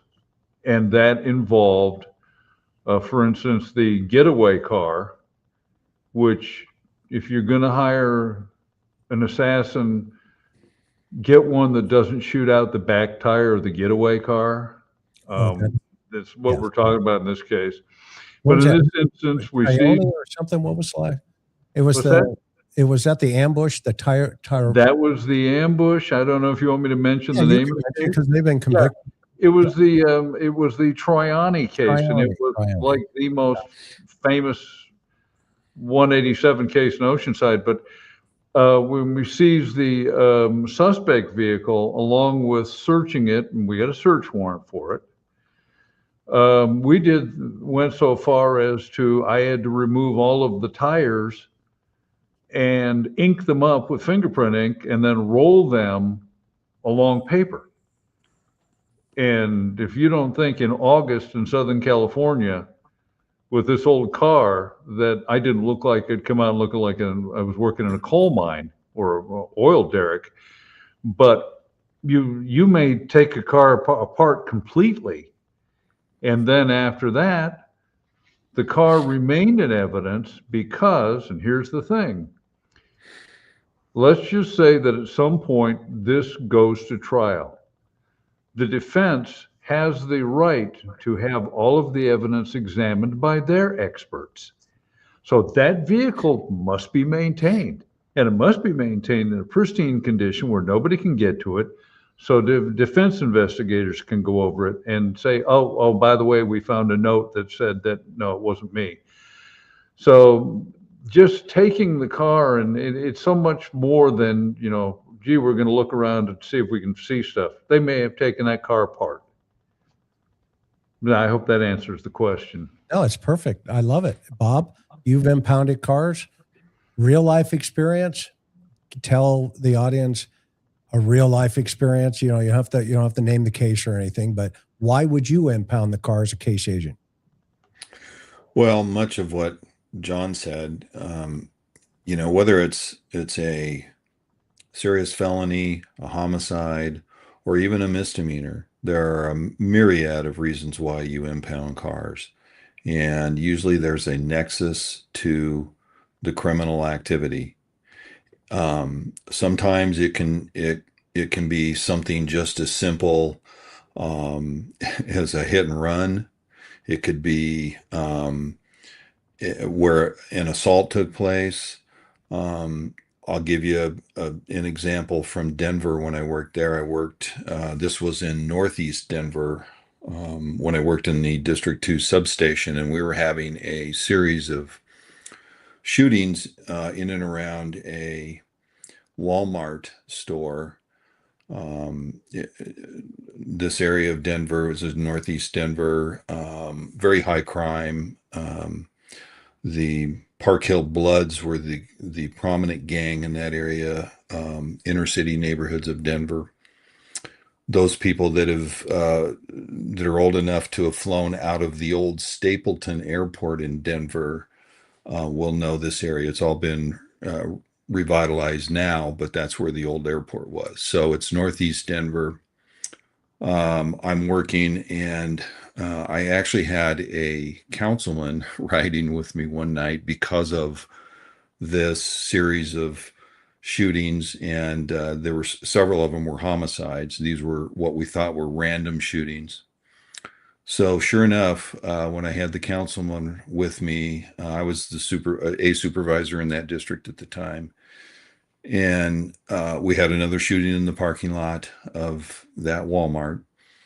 And what it was this one, though, happened to be a drug deal gone bad, where the drug deal was going down. There were the driver and a passenger in this small sedan, and the buyer of the drugs had gotten in the back seat. The buyer got the drugs and then shot both the driver and the passenger in the back of the head and killed them both. So once the coroner gets, the homicide detectives, of course, were called out, and they're doing their thing. The coroner removes the bodies from the vehicle. The entire scene's processed, and we're impounding the car. Okay, so we're impounding the car because it's evidence in the case, and it was safeguarded. It was taken to an indoor impound facility and was kept there. Okay. Yep. So I know that's a long description of Okay. to answer your question, but there's just so many reasons why we impound cars. Okay, but the bottom line is cars are impounded because either A, they're evidence, B, you're looking for evidence, or C, it's actually involved in the case. In the crime. In the crime. So those are the three, let's say, big, glaring reasons why you would impound the car. Now, when you have cleared that maybe there's nothing that's connecting it or anything like that, the first thing you do is you release that car and you turn it right back to the family and say, nothing to see here. Thank you so much.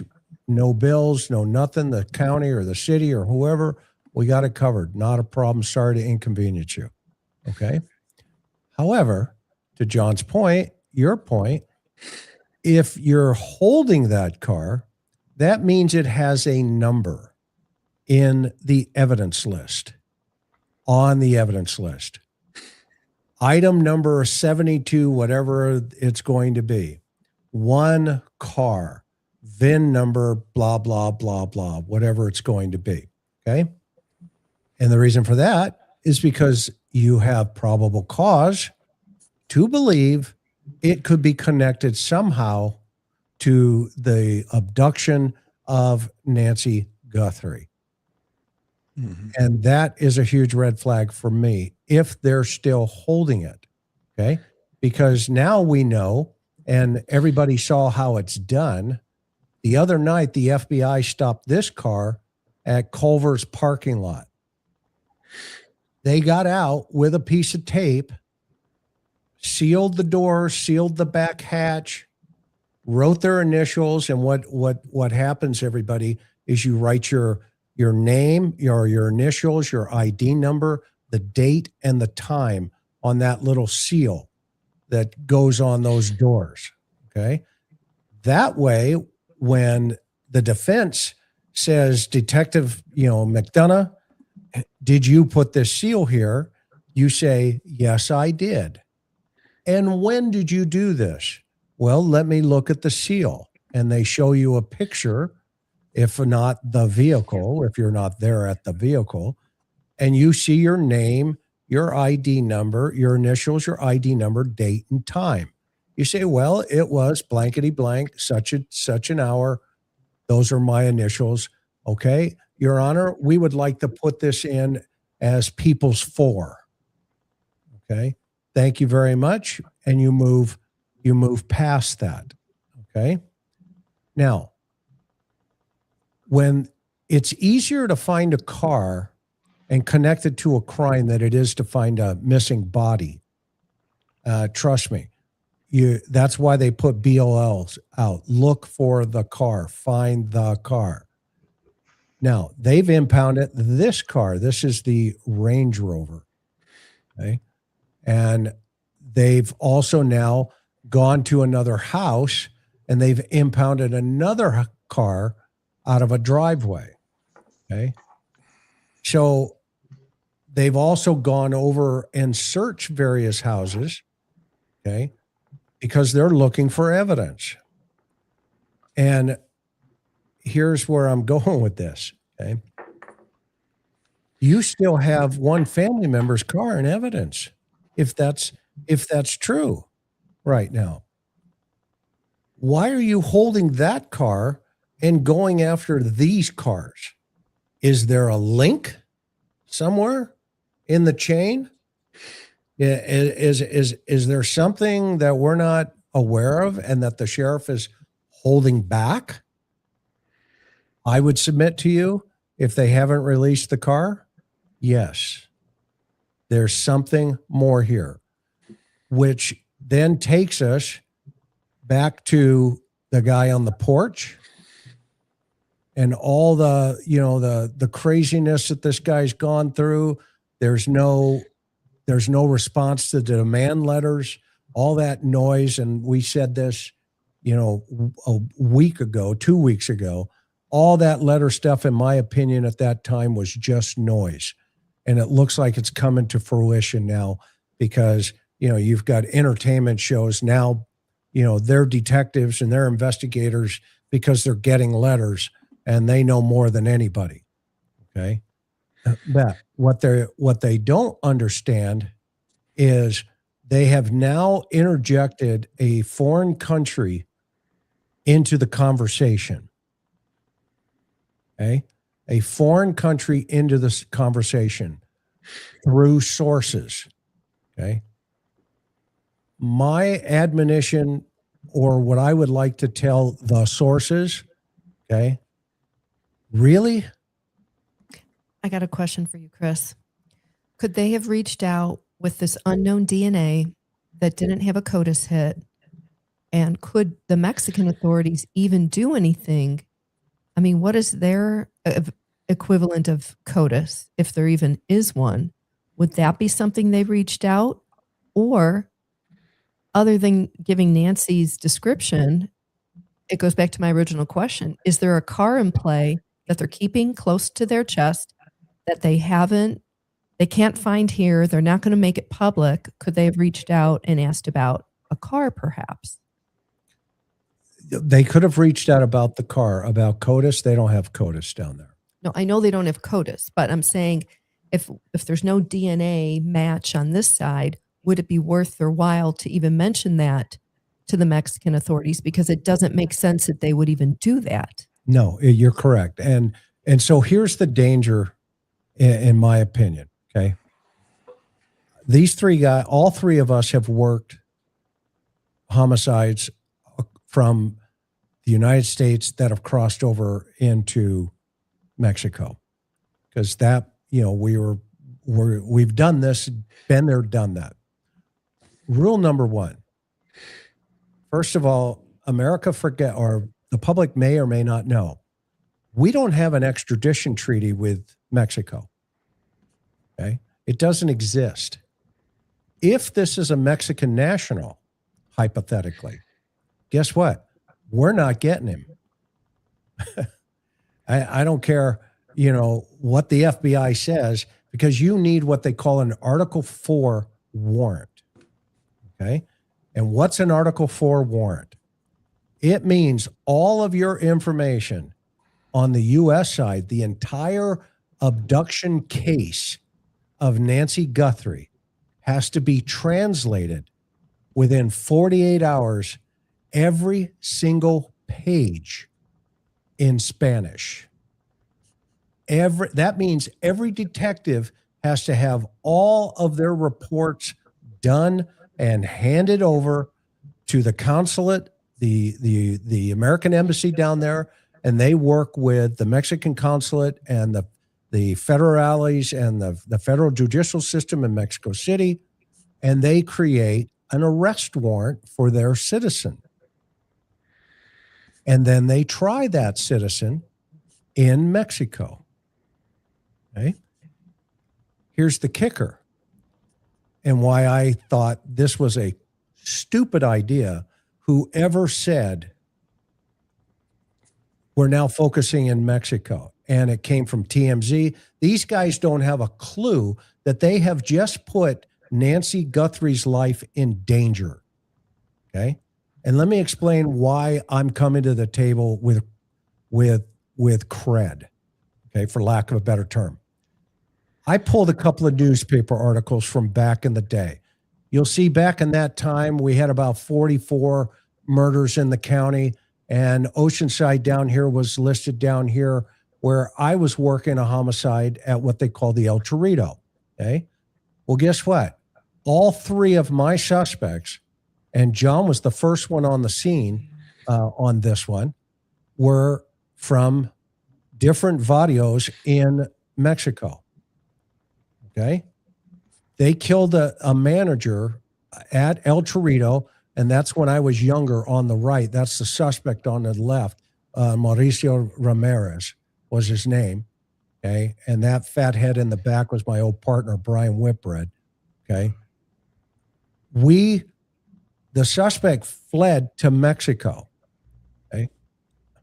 And we ended up twisting two of his relatives that were inside the restaurant who had basically, they were cut, and it was totally staged, 1,000%. John, you were the first one there. You know, yeah, when I walked in there, and not to horrify your viewers, but the minute it was an alarm activation, I happened to be very nearby as a sergeant, patrol sergeant. I pulled the side door open, and I was 20 yards away from the office, and you could smell the blood. And for your viewers, yes, you can smell blood. And I encountered these two restaurant workers who had what I would look at as superficial injuries. And yet when I got to the office, the manager had been essentially tortured to death and then given a coup de grace with a blade. And they had stolen the money from a safe. And you walk out and you go, well, they tortured this man to death, yet they barely marked up these restaurant workers. And the first thing I said to Chris out there was, there's something wrong with this picture. And we found the knife, if you remember, Chris. Yeah, we did. And the guy's jacket. And this is where the RN number, I told some folks about it. There's actually a picture of John Jerome pointing to the jacket in the drainage ditch. But not to get out, I want to stay on track with our thought process here is, so this guy flees to Mexico with his cohort and about $4,800 worth of blood money. This one right here on the left. Okay, this newspaper article. Okay. El Torito put up a reward of $10,000 back then. $10,000. Now think of that. The reward was $10,000. Okay. We came up with a plan. And the plan was, we're going to take the two nephews of these two guys right here in this newspaper article. Okay. And we're going to use them and not tell the federales that there's a reward. Okay. There's a reason for that. Why is that so important, John and Bob, that you not release that there potentially could be $200,000 to find Nancy Guthrie into the environment if they have taken her down there? Thoughts? Well, there's a likelihood that they will claim someone rescued her and then would try and claim the reward money. Correct? John? Okay. And if it's affiliated, let's speculate, with an organized crime group there, they're going to go, $200,000 is a nice start. Let's start adding zeros. And the other thing you're going to get is you're going to get all sorts of chaff thrown in, false, I've got her, give me the money, I'll show you where she is, or it, you might as well skywrite saying, please send us false information. Yeah. Like we're seeing with the TMZ Bitcoin letters. Yes. Only on steroids, right? Yes. Only on Oh yeah, exactly. Okay, so I mean, we've known people that would drop a dime on a killer for $20. right. And you're talking about serious money. Right. It's unwise. So here's what we did. We bought 2 plane tickets, one for the nephew and one for Ramirez. This guy on the left. We told the nephew, we're going to fly you out of TJ. You're going to walk across the border. And Augie De La Rosa from the DA's office did an amazing job here, with all the speaking and all the stuff, right? Spanish, etc., acting as our middle person. And we said, you're going to take these tickets, one for you and one for your uncle, and you're going to go down to the Vadio where he was. He was down in just outside of Mexico City. And you're going to bring him to the phone. And it was literally a telephone in a village, a pole with a phone on it. And you're going to have your uncle call us, and here's going to be the time. And he did. And the uncle got on the phone. We got a full confession out of the uncle on the phone, which, by the way, under the law, you don't need Miranda, because at any time he could have hung up. Yeah, no custody. And we ended up eventually telling him, and here's where I was going with this big story here. We're going to tell the federales, here's $10,000 on your head. And guess what he did? He went in full panic. No, amigo. No. Okay. He was more afraid of the federales than he was coming back to the United States and turning himself in for first-degree murder during the commission of a robbery. Because down there, $10,000 is huge. And he said, they will hold my family. They will hold my uncles, my grandmother, my grandfather. And he went down the whole genealogy tree. Okay. Now think about this. If Miss Nancy is in Nogales, whoever leaked that the FBI was communicating to the Mexican authorities has just put her life in danger. Explain why. Because there's $200,000 on the line. Mm-hmm. So you're saying that that's going to be enough for a corrupt Mexican official to do something bad to Nancy to get the money? That's simple. Yeah, they'll recruit someone else. They won't do it themselves, but they'll recruit a family member or a cousin or something, which was the point I was trying to make earlier. And that's why I brought up that's who we recruited. Exactly. To send them down there. Right. So yeah, they want that money. And that's not to suggest that all law enforcement is corrupt down there, but corruption is pretty rife still in Mexico today. Especially Nogales. Yes. Right across the border. It's run by the Sinaloa cartel. That town, that whole area. And these are 3 other homicide suspects that I've run and chased across the border. Okay? And so this border thing is not my first rodeo when I talk about this stuff personally, nor is it John's, nor is it Bob's. We have all had homicides because that's where we worked, on the border, and the suspects ran across the border. But just to be clear, have you ever had a case where somebody where the crime was committed here, let's say a homicide, and the body was taken with the suspect down across the border? No, I haven't. I've never heard of it The either. logistics of transporting a dead body, you know, all you need is a brake light out and somebody pulls you over, and then, you know, the cop is saying, "Excuse me, sir, could you tell me why you have a corpse in the back of your car?"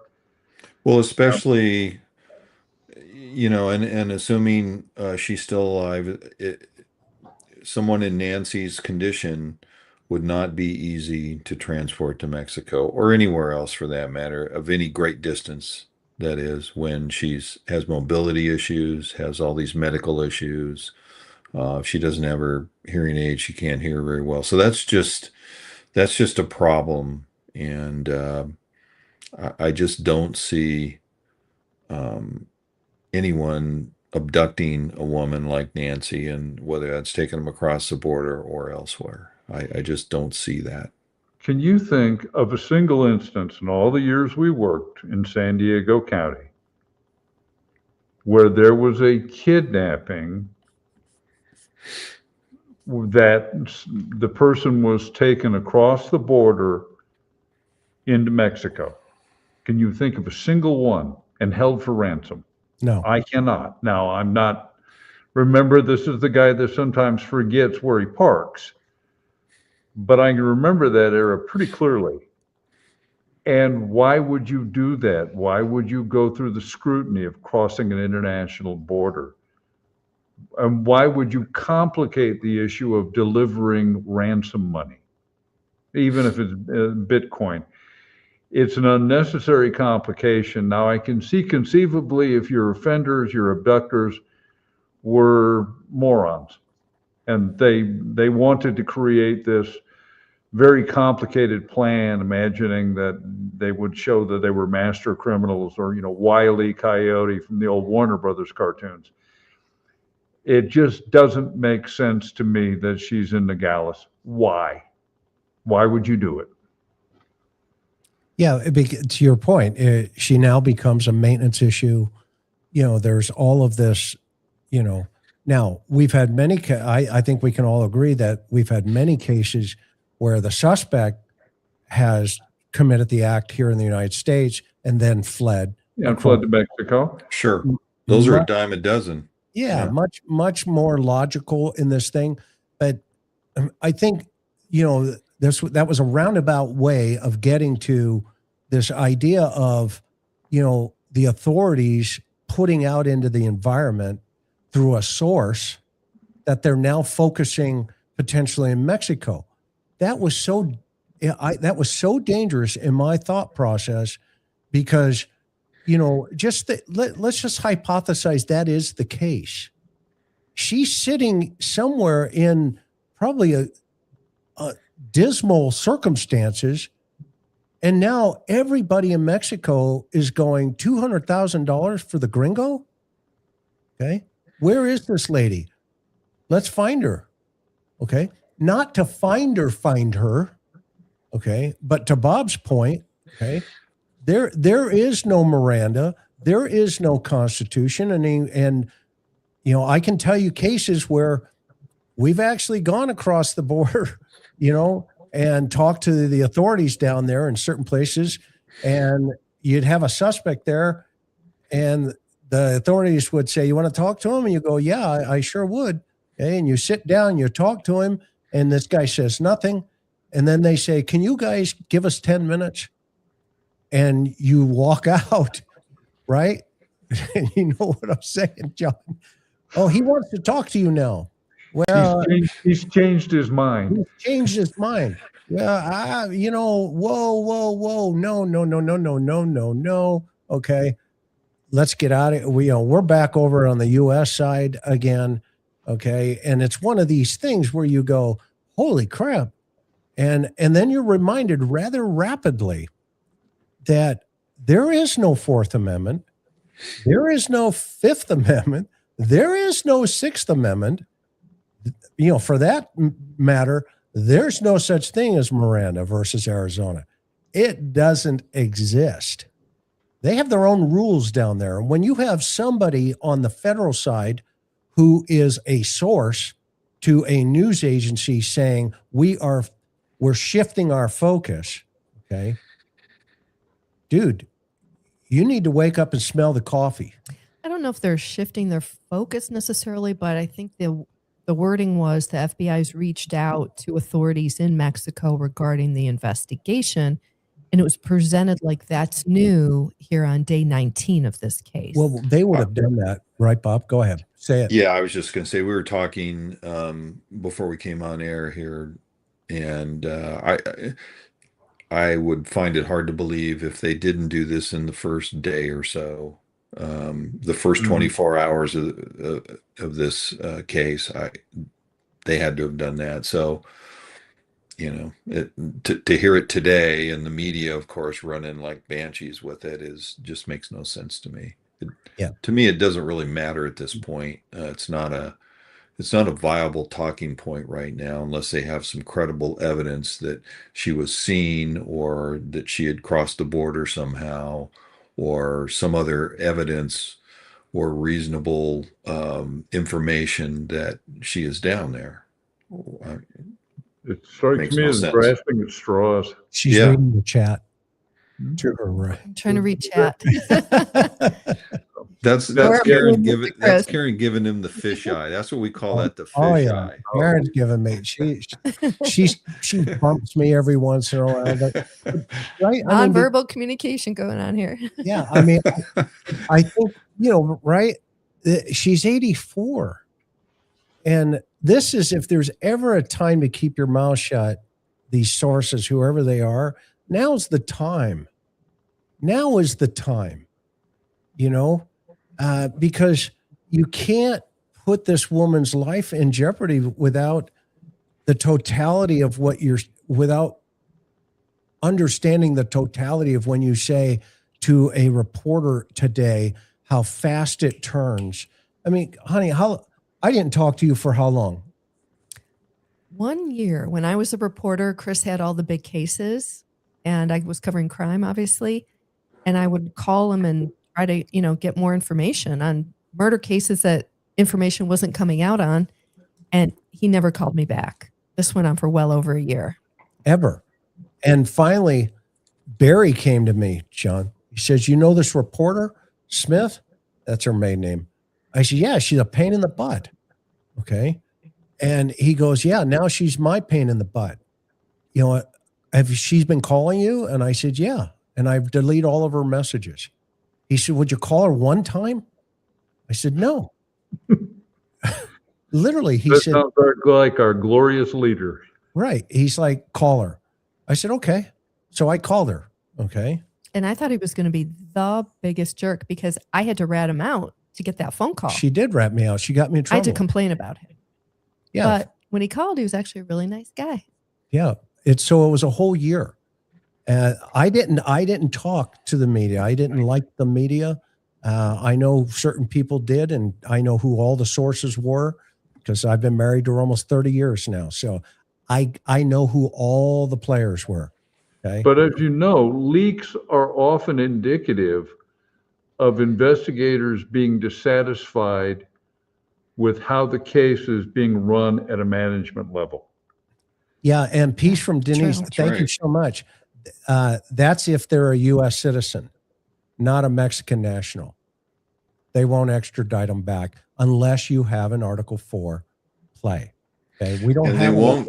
They won't extradite anyone from Mexico into the United States if they think they are going to suffer the death penalty. If it's a death penalty case. Yep. I might add. Yeah. So in this case could potentially be a death penalty case. So you're preaching to the choir, the guys that actually have done it. Okay. You know, so trust me, we know the rules. That said, all right, what else do we have on our agenda here? Because we are 2 hours into this and I want to get to these questions. Yeah, let's take some questions. Okay, here we go. And thank you everybody for being here. I hope this has been informative for you. All right, off of work and want to catch replay question. If we silence the noise, what are our next steps, but steps to take? Thank you for what you do. I think personally, and Bob and John can give their answers. I think you stay at the house, you answer some of these minutia questions if they haven't already. You work outward. I would say no more than 2 miles. I think she could be around there. Unfortunately, that's a possibility if she's alive. If she's not, stay at that 2 mile mark. There could be other things around there that we just haven't found. John, thoughts? I think that they need to continue, as you say, Chris, to do the scene. I would also, I would be fascinated to know whether there had been any investigation into, there are 2 reservoirs in the immediate area. People assume the desert, but there's the Green Valley Lake / reservoir 30 miles to the south along I-19 on the road to Rio Rico. And then there's the Picacho Reservoir, which is right around 50 miles northwest of the home. This is a long shot, but at this point, that's where we are. And I would wonder if they hadn't checked these sources. But they need to keep working the scenes, and they need to. I think at this point, they're still probably getting tips, but yeah, at this point, they're going to need to go back and revisit the actual, look for more physical evidence. John, Bob? Yeah, I agree with what you both have said. I would just add that you double down on just about everything. Interviews, search of the area. You just start really doubling down. And this just popped into my mind. I forgot about the 40 names and faces that they took to the gun shops in the metro area. And I heard today that has not been very fruitful so far. Go figure, because we all know that crooks that are going to engage in this type of criminal behavior, they don't buy their guns at a gun store. They buy them off the street or get them in some other illegitimate way. So anyway, that's my answer to your question, Chris, is just, they're doubling down on everything. I agree that they've got to potentially go back to the scene and look for more evidence. I think re-interviewing some of the key players. Which explains some of the polys now potentially coming up. Exactly. So that's what they've got to do at this point. I do believe that they're getting just thousands of tips, and but fortunately, that I'm confident that the FBI has brought in a number of analysts to help them vet these tips and to create a priority list of tasks in order to follow up on the tips. So which tips are good, which are not so good, and they probably have a priority list on those tips. I'd add one other thing, Chris, and this is really a long shot, but there's the federal firearms database. Right. And it is possible to query the system for certain kinds of firearms. And I know this because during my 8 years running an evidence room, I was the person on the department responsible for running the firearms. And if they could get enough resolution on the image of the semi-automatic pistol in the revolver holster, it would be, again, searching for a needle in a needle stack. But if they could run all firearms and then go through it one by one, see if there are any geographic nexus to this area. And it is such a long shot because as they pointed out, he's not going to go to a gun shop, but let's just say they find somebody in the area and they say, hey, we'd like to know what happened to that. Let's speculate it's a 380. What happened to your 380? Oh, well, I sold it to some dude. Well, that's at the point where you go, well, how about you work on telling us who the some dude was? And, but that, again, I want to stress, that's really a long shot. Yeah, and that firearms database, to your point, I was just looking it up, has over 1 billion guns in it. It does, but if you want to solve this case, you better have some detectives. See, this is the thing that from our era, if you want to solve the case, and it's not going to be done quickly, then you sit down and you do that work. You go through one after. I'm from an era, and you guys are, when there wasn't a fingerprint identification system in computers. You actually went through them and one-on-one. So if this is what it takes to solve this case, then you begin going through that gun database. I'm not saying there's going to be a successful result, but if it's an avenue you can explore, I would say you have an affirmative duty to go down it. You know, we commented the other night, Chris, that we believe that they had to follow up with the gun shops with these 40 names and photos, and I still believe that. So I don't want anybody to misconstrue what I said. It's just that there's very little chance that was going to bear fruit, and the detectives and agents know that, but they had to do it, and they have the personnel here to do it. So why not? You got to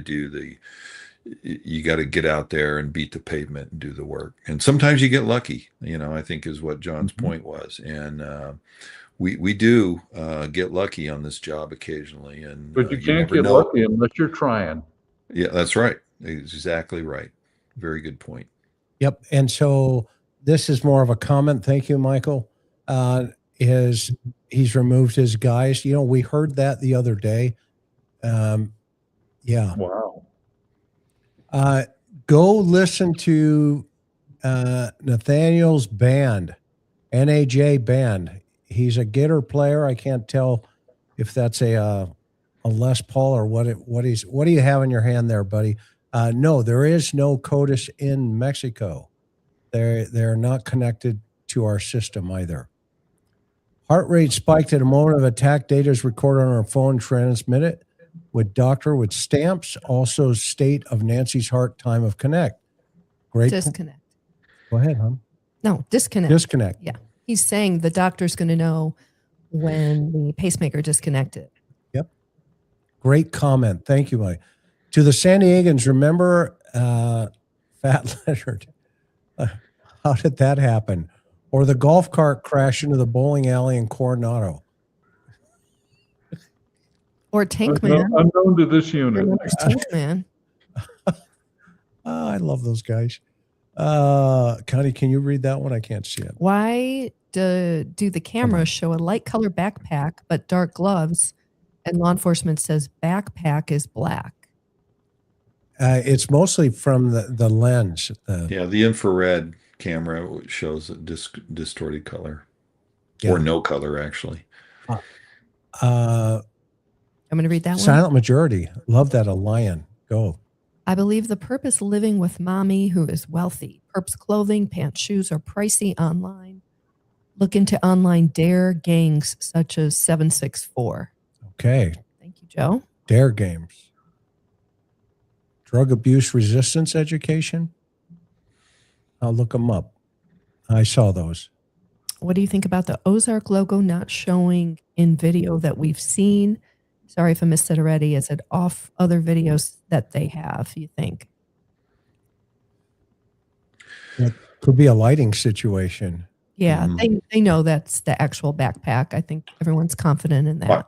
I think it was a lighting situation with the second version of the Mass Marauder when it didn't show the eye and mouth holes, when he didn't have the backpack on. I don't think that was two people. I think it was just the configuration of the light and the way the infrared camera caught that.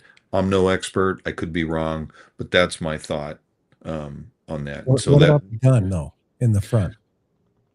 He didn't have the gun in that one. Yeah, he didn't have the gun. I don't know if this was before or after he did his thing at the door with the gun and the the backpack on. But are you leaning towards one or two guys? in your thoughts, Bob? You mean at the door? No, just in the totality of the At circumstances. least two.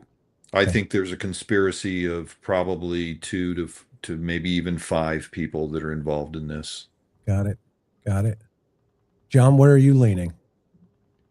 The same as Bob, that there is, that likely the actual abduction or whatever felony crime occurred was committed by 2 people, but that there is a support structure, people that may have provided equipment. There are at least 2 or 3 more people who are aware of what happened. Okay. Mm-hmm. Let me read this one. Can we also assume that her cell phone, Nancy's cell phone, gets Nest alerts? Wouldn't those be on her phone and accessible, especially soon after abduction? Not if she didn't pay for the subscription. I don't think it's going to show up on her phone. Some do. Now I have Ring, and Ring even. It doesn't. I have Ring. Yeah, I have a Ring camera at a little property that I own out of state, and when I'm there on the property, I don't pay the subscription fee, but I'll still get alerts from that camera, the one camera I have on the property there, even if I didn't pay. It just doesn't capture anything. So that's what the subscription would get. Okay. Perhaps Nest is different. I don't know, but my Ring does that. To be fair, there's no timestamp on that video. The perp or perks could have already finished inside the house if they entered from the rear. Could be removing the camera before the vehicle pulls up to remove the body. Mm-hmm. That's certainly potential. Very possible. It's a fair statement. Do you think newer, inexperienced detectives are expecting tech and DNA to solve cases, therefore dropping the ball in a lot of ways, i.e. interviewing witnesses, collecting evidence, securing a scene? That's a great question. Question. Really good question. Can you put that back up? You know, I think a lot of people expect DNA to be the answer to just about every case these days. However, I don't think that just because the detectives have been described as being inexperienced, I don't think that they have unreasonable expectations. And I've heard the stories too, and somebody even mentioned it in a comment that the sheriff had let go or transferred all of his experienced detectives out. But you got to remember the FBI and the sheriff's office, the boots on the ground, the detectives and the agents working this, they're working this together. I'm confident that they're getting along, they're working it in collaboration. And so if there is a lack of experience and wisdom in these sheriff's detectives, I think it's made up by the wisdom and experience of some of the agents.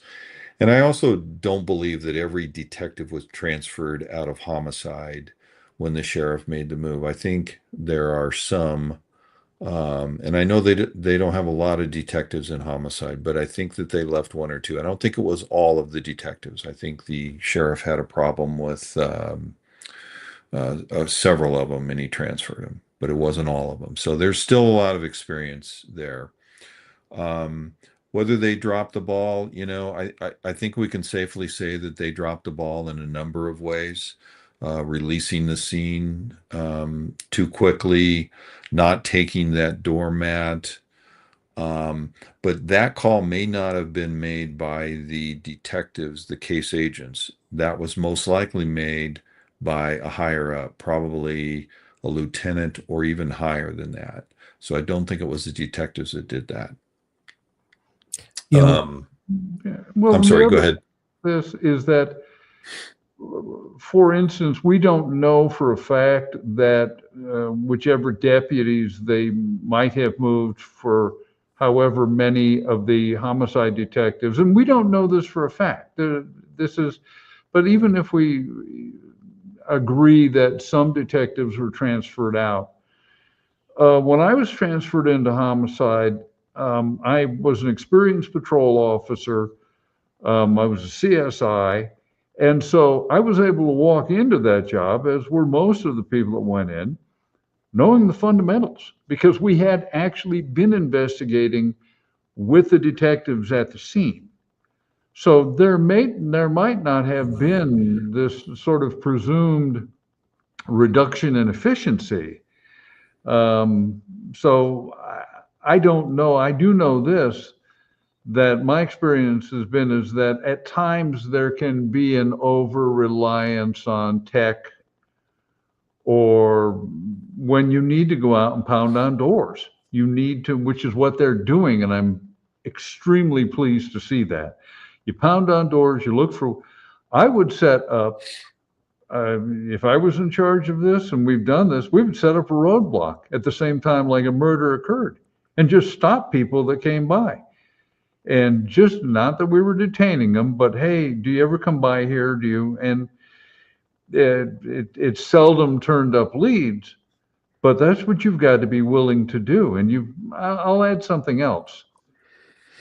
We come from an era where we worked, it was not uncommon for us to work 36 hours, 48 hours straight on a case.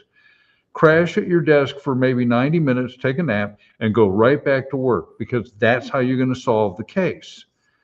And I don't know if that's still done anymore. I've got a photograph that I'll give to you, Chris, sometime to post, of somebody took a picture of me asleep on the sofa in the homicide unit, because I'd been working like 23 hours straight and had to take a nap.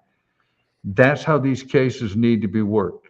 And I'm not close enough to make a judgment as to whether that's the case anymore.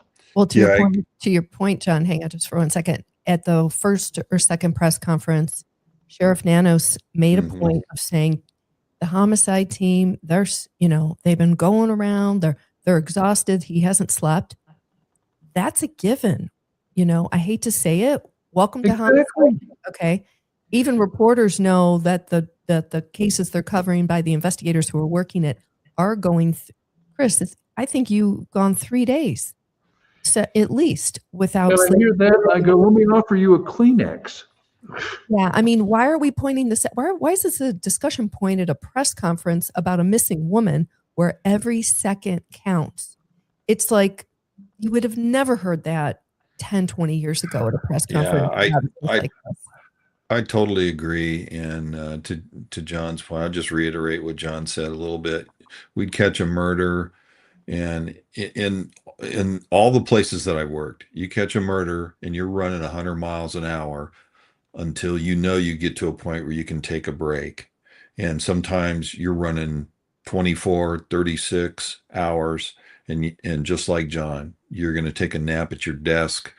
You might even go in the locker room and take a shower and wake up, but you're going to keep running until you get to that point where you're comfortable that you can catch 8 hours of sleep or whatever. You suck down some coffee and you get back to work, because you're attempting to give a murder victim represent somebody who could no longer speak for themselves. We're representing them.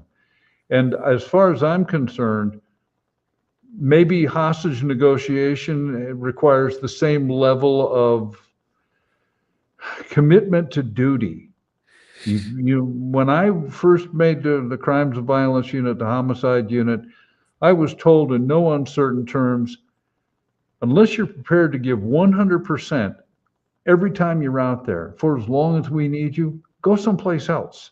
I don't know if that work ethic is still around anymore. I don't know. I'll be fair. Maybe it is. But, the number of times, and to go, oh, well, they've gone without sleep.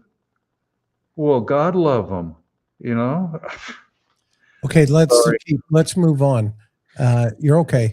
Where the one thing I think is the only piece I would add, last piece, is we've lost the ability, not we, but I think a lot of us have lost the ability for critical thinking skills. And if you want to see what I mean by that, just put your phone down, leave it in the kitchen tonight, and go to bed. And watch what your mind does. Okay. And these and investigators today, if Google doesn't say it, or Grok or Chat GPT, or any database, then therefore I can't think outside of the box. There's a study right now that just came out recently in Psychology Today that says the generation that's coming up, their IQs are lower than the generation before because they're using AI to answer everything. Okay. Now that's going to have an effect on our law enforcement personnel that come into the profession. They're not going to know to go knock on the door, pick up that mat, pull the tape in, pull the tape out, because they're losing critical thinking skill, because in their cars are all these computers and they're being overloaded with data. That's very dangerous for these kind of cases. So that said, I mean, here's a perfect example. This garage door opens multiple doors. Okay. It can be programmed for multiple doors. Technology is out of control in terms of when you even hear in press conferences, but they don't have any DNA. Therefore, it can't be the guy. They don't have his car on, cameras. Okay. They don't have the telematic data. They don't have CAS team cell phone data, therefore there's these gaps. No, we come, and I'm still working on, I'm still doing my thing. Okay. So I'm not going to say that I'm not working. I wish I could not work. Okay. But when we started, you'd get this lab report that says ABO blood type B, B or O negative. And you go, yeah, all right, we got something. Let's roll. Okay. Let's find all the O negatives or the B positives. Okay. Whatever it was. And then all of a sudden this DNA thing started and everybody was like, DNA, what the heck is that? Okay. And now we're into, you don't have DNA, well, that's not your guy. Mm-hmm. Wait a minute. It could be your guy. I'll tell you the greatest tools to an investigator, just like a scalpel is to a surgeon, is the question. If a question is the scalpel in homicide investigation, and patience and tenacity. I'm going to ask you the question 30 times. Like, somebody put in the chat earlier, I have an agenda. Okay. Well, no, I don't have an agenda. I have a question. Let's answer these minutia questions, and then we can get big time. Okay. You get bigger answers. When you ask the whys and not the hows, you solve crimes. Is there a floor plan showing the inside layout of Nancy's home? Just curious where her bedroom's located. What door is it closest to? Love y'all. Thanks, Debbie. I have not seen those floor plans yet. So if he's still fiddling with the camera at 2:12 a.m. and Nancy disappears by 2:28, then it seems more like a grab and go. It would take longer to force her out. Yeah, and you have 39 minutes also that's unaccounted for in the house. Great point. No one's talking about out the pool guest house. Could someone have been waiting on her in there? Thanks. Prayers for Nancy. Thank you, Mary. Yeah, you're right. We haven't heard anything about the ADU or pool house or whatever they're calling it. But yeah, it's entirely possible somebody could have been lying in wait there. Could the son-in-law have driven her car to her house, parked her car in the garage, helped her out of the car into her house, then waited for his wife to pick him up? We don't know. We don't know. That is anything's possible. Was the perp not planning to speak once he was in? His mouth was full of the flashlight. If he took it out, then will there be saliva transfer at some point? Yeah, if somewhere. you drop something, yeah. Mhm. Why did it take Annie and Tommaso almost an hour to get to Nancy's home if the church service started at 11 a.m. and Nancy's always punctual? Thank you, Thomas. We're asking that question, the minutia details. I'm sure the sheriff was asking that too, or at least the detectives. Lisa asks, where is Annie and Tommaso's child in all of this? Was he or she, it's a he, with them when they dropped her off? Is that what when they dropped off Nancy. Mhm. We don't know. We have not heard anything about know. their child, and we're not even sure how old he is. And that's why 10 o'clock at night, maybe it's just one and not two. And the sheriff has been, kind of dodging that bullet because for all we know, the child is, with mom or whatever that deal is, I have to think that the investigators have interviewed the son. I mean, That would make sense. Did you see Nancy Grace last night? She shows a pinky ring that she spotted under the guy's glove, triangle shaped. A lot of people online have speculated on that. I think it's one of the things people are speculating. A reporter source says they never took Annie's car. That is in contrast to what has been reported by more than one source at this point. Wait, isn't there a photo? Photo. Isn't there? Photo. Isn't there a photo of that being? Yeah, there is the car on a flatbed. Yeah, Yeah. Ashley Bamfield showed a photograph of. Or is the question, Toad. did they take Annie's car to Nancy's house? That, I mean, is the questioner there actually saying not that the sheriff took Annie's car, but was Nancy driven from their house in Annie's car? Right. And we don't know. And that would be a reason why they would take the car. Yes. And process the car because that was the last place she was seen. Because the assertion was this was the vehicle that transported her to her home. Right. Sorry, I misunderstood the question. So I guess I did. I'm just guessing that's what it might I've have seen been. you drive, Bob. okay. You're good. Is there a store in between Nancy and Annie's house that recorded the car driving by towards Nancy, then driving back to Annie's?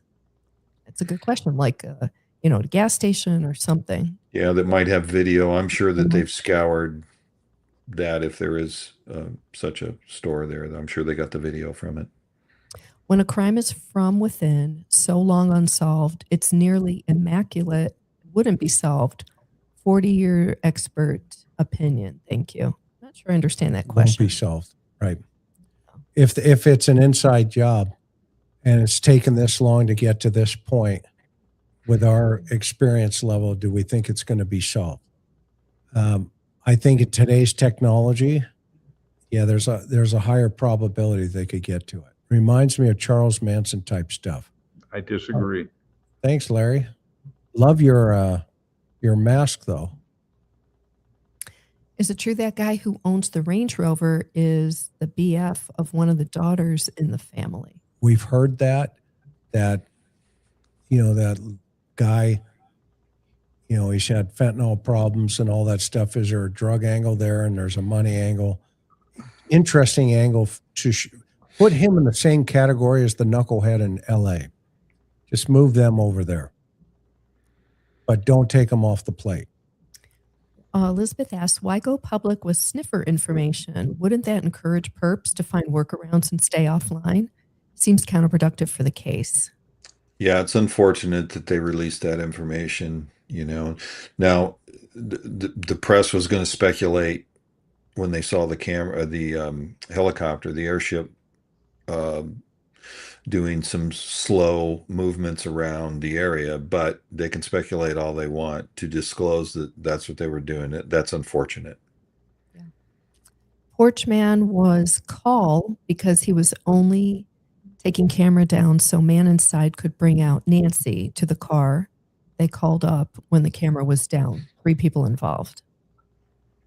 Okay. Certainly possible.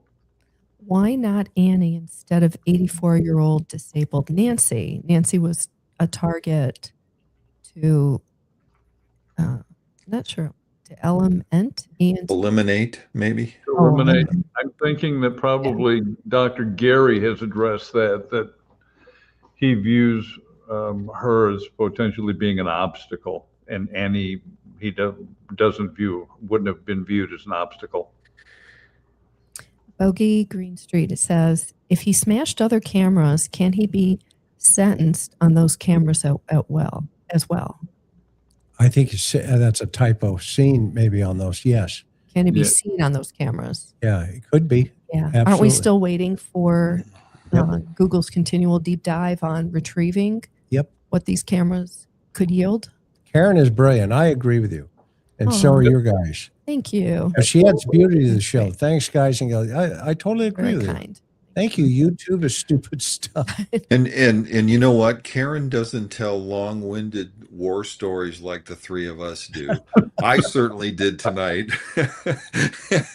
No, Karen I don't know what that had to half of it. Yeah. Bullet point ready, I guess. Okay, Border Patrol has the best canine search team around. Do you know why the canine team was only used on FBI day one? No. We don't. I read that the Sheriff's Department is filming a reality show of their department currently. Is that true? Yes. We saw something on YouTube on that, didn't we? Yes. What's it going to be called? Well, that's my question. Thank you, Ormond. Desert Night or something like that. Bonanza.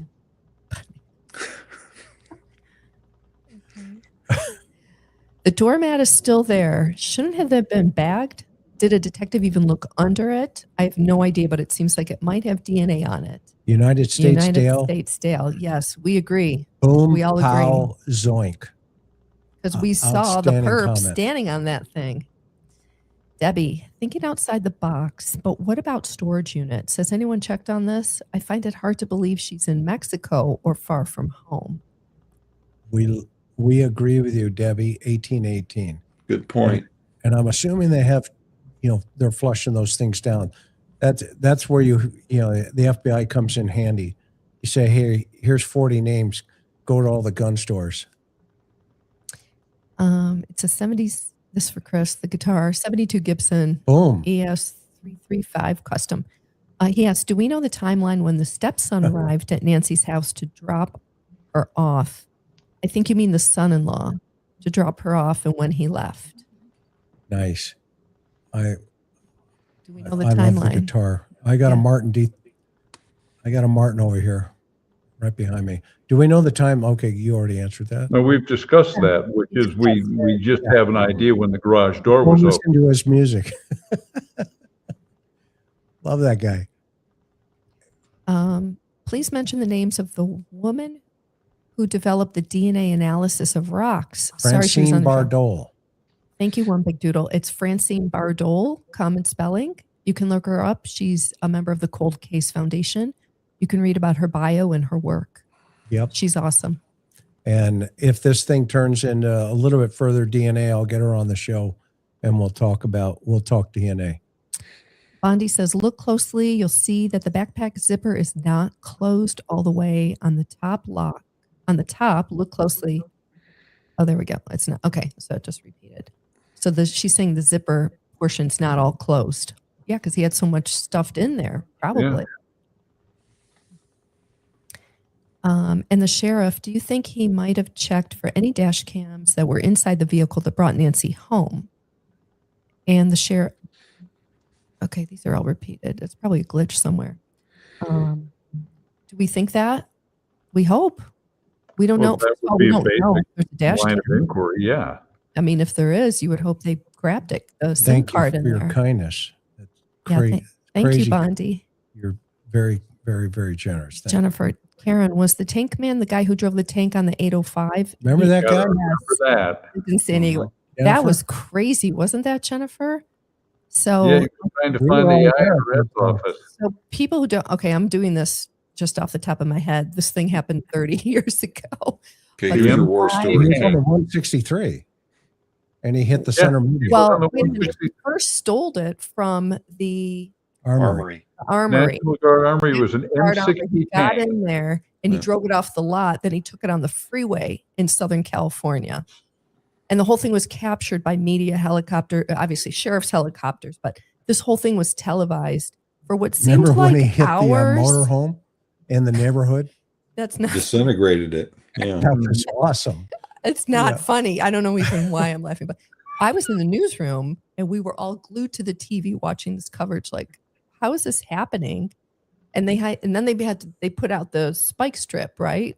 Or No, he actually got himself centered on the Jersey barrier. Yeah, he got stuck. Oh yeah, remember the guy who then they opened the hatch? Yep, he was and also the guy. he was a Chris Marine. tell it. No, he was a Marine Reserve. Didn't he point a gun into it? He capped him, shot The, him. the, He had to. It was yeah, there's a TV. lengthy YouTube video on it. It's still up. So Yeah, Jennifer, thanks for bringing that up. If Yeah, I haven't anybody thought about that in years. go type in San Diego tank Pursuit. Chase or pursuit. Tank pursuit. Yeah, you'll see it. Yeah, that was a wild time, man. Tanks for the memories. Yeah. Let's see here. Thank you, Thank Ashley. you, Ashley. The perp was there on USN 11, hence no backpacks. Okay. Wendy says time frame and dated to She said drive from Wendy. Annie's house to Nancy's house and back. She said from Packer Country here. Boom. Thank you, Cheesehead, Wendy. Nest AI perception software doesn't alert or record when movement or trees or foliage. In my opinion, that explains why he put the plant in front of the camera. Oh, interesting. That's interesting. So I hadn't heard that.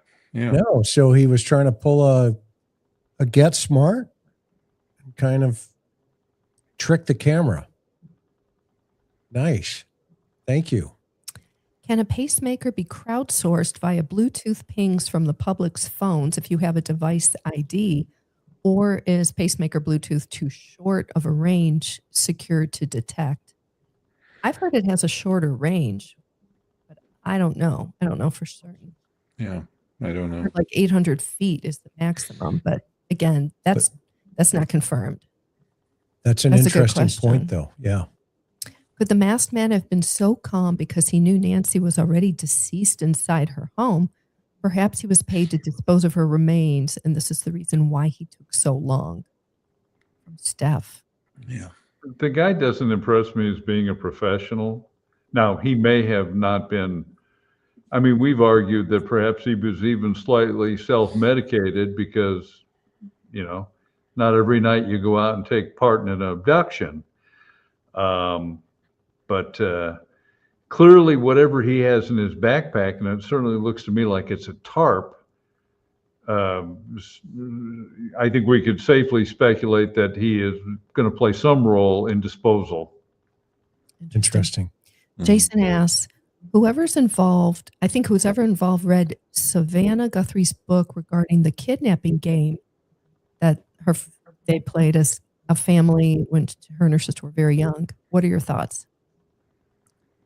That story is definitely interesting, whether it plays a role in this whole thing. We know where Savannah is. We know where her brother is. They're in New York. The brother's in Vermont. You've got a sister and a brother-in-law, the last two proof of life. So I don't think this story is going to play into it in any way, shape, or form. I think we just stay with, why that was what it was in terms of the dynamics of even the simplistic concepts of opening the garage door and that timeline. And I think the sheriff has an obligation to tell the public now because he has come out and said they're officially cleared. Well, he also has to tell the public, look, this is how they went into the house. The door was left open, and that's as far as I'm going to go. Next question, and they move on. Okay, but they can't hang the public like this anymore. He's got somebody in the PIO has to answer that question. Okay? Along with the car. Oh, with the car. Along with the car. Is While the car you're still holding the car. impounded? Yep. Bondi asks, what if Annie and Tommaso's vehicle had a dash cam on it? It was recording when they Great dropped her point. off. Yeah. One would hope good that they thing. would recover the imagery. Absolutely, Bondi 45. Thank you so much. Matt says, I have a bad feeling that no match in CODIS is due to Mexican national being the perp. If in Mexico, this makes investigation 10 times more complicated to solve. I can't disagree with that. You guys, any No, I thoughts? mean, it's a factual statement.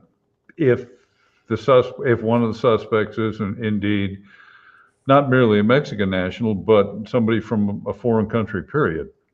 Yeah, could be Right. Guatemala, could be Nicaragua. I mean, just, it could be anybody at this point.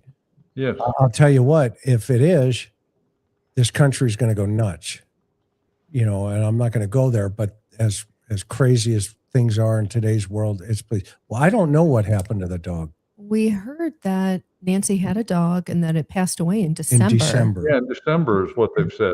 Yeah, which is another point that if you are a dog owner, that means you probably take your dog to a groomer, especially if you're 84 years old.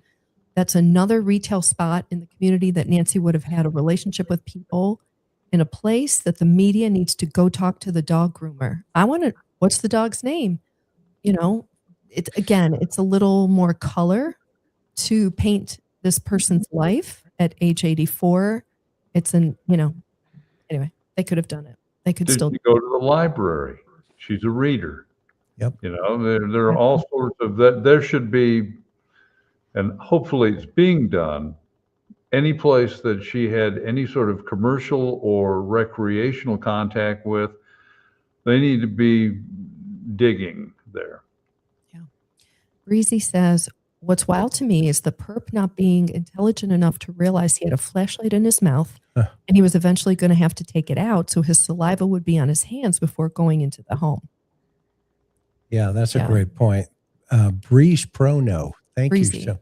And that merely suggests, as we've been talking, that this is not a professional. Yep. This is a guy who he's a cosplay criminal.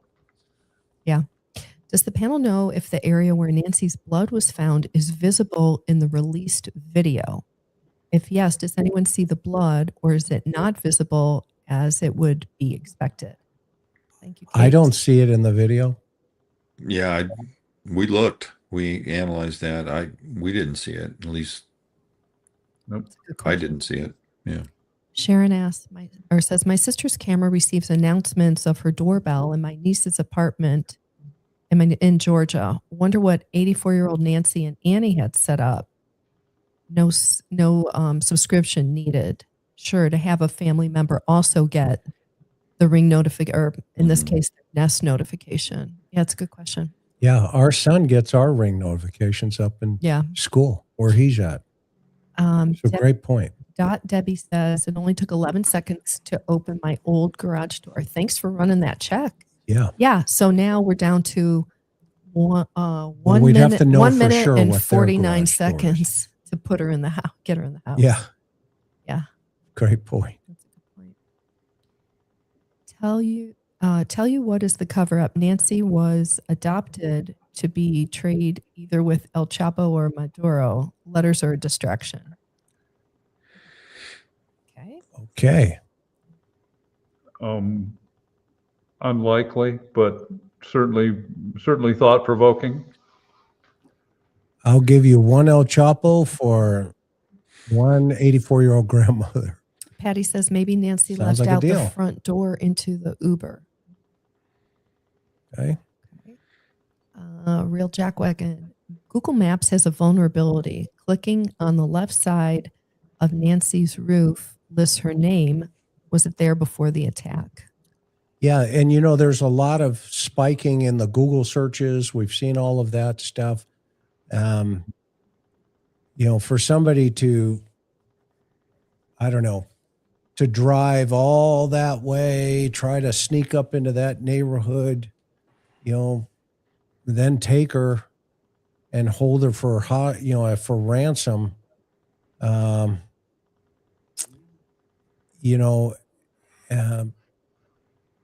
I don't know. I don't know. Yep. I think, it's going to turn out to be potentially even easier than that in terms of its simplicity. A lot of times these high profile circumstances, get so confusing so fast that the rule number one, and then maybe this was a blessing because of the era that we started in, is you just slow down. Slow down. You're going to get the evidence that you need, and it's going to point you into the direction that you need to go in rather rapidly. And once you're on that road, you'll smell it, you'll feel it, you'll hear it, you'll know it. And, eventually you'll get it done. But, right now it seems like we're in a world where everything needs to be done yesterday. All right. So you guys have been here 3 hours. I want to thank you so much for coming in again, Johnny and Bob. We're going to go ahead and go to Hawaii here in a minute, but I got a couple of words with my sweetheart over here. So I will circle back. Buy John's book. It's down below in the link. He's got 9 of them, so you get a lot of choices. And Bob, who is an amazing human being and a good friend, thank you so much always for your time. So great. Absolutely. Bob does not have a book or a YouTube channel or anything else other than a fly rod. So that's where Bob is going. Bob is a great man, and so is John. And thank you guys for being here tonight. Appreciate it. Thanks a lot. Thank you for having us, Chris. It was Yes. a lot of thoughtful questions. You have wonderful viewers. We do. Absolutely. Yeah. Right. Best viewers on YouTube. Thanks We a missed lot, Barry everyone. tonight. I don't know. He's probably tied up with He was actually in the chat a little while ago. oh, he was? Yeah. I didn't catch it completely, but he said something in the chat a little while ago. Okay. All right. Okay. Final thoughts there, young lady? I just want to take a minute and thank our mods. These ladies do an extraordinary job in our chat. I want to thank Miss Sophia, Maui Girl, Mimi J2, Laura Waldy, and Teresa M. So thank you so much, ladies. Also want to thank our Patreon members. We appreciate you and your support, and our YouTube members as well. And please consider becoming a YouTube member of our channel if you like our content. And if this is your first time here, we'd love to see you back. All right. Aloha, everybody. Biaka mai. Take care of one another. See you on the next one.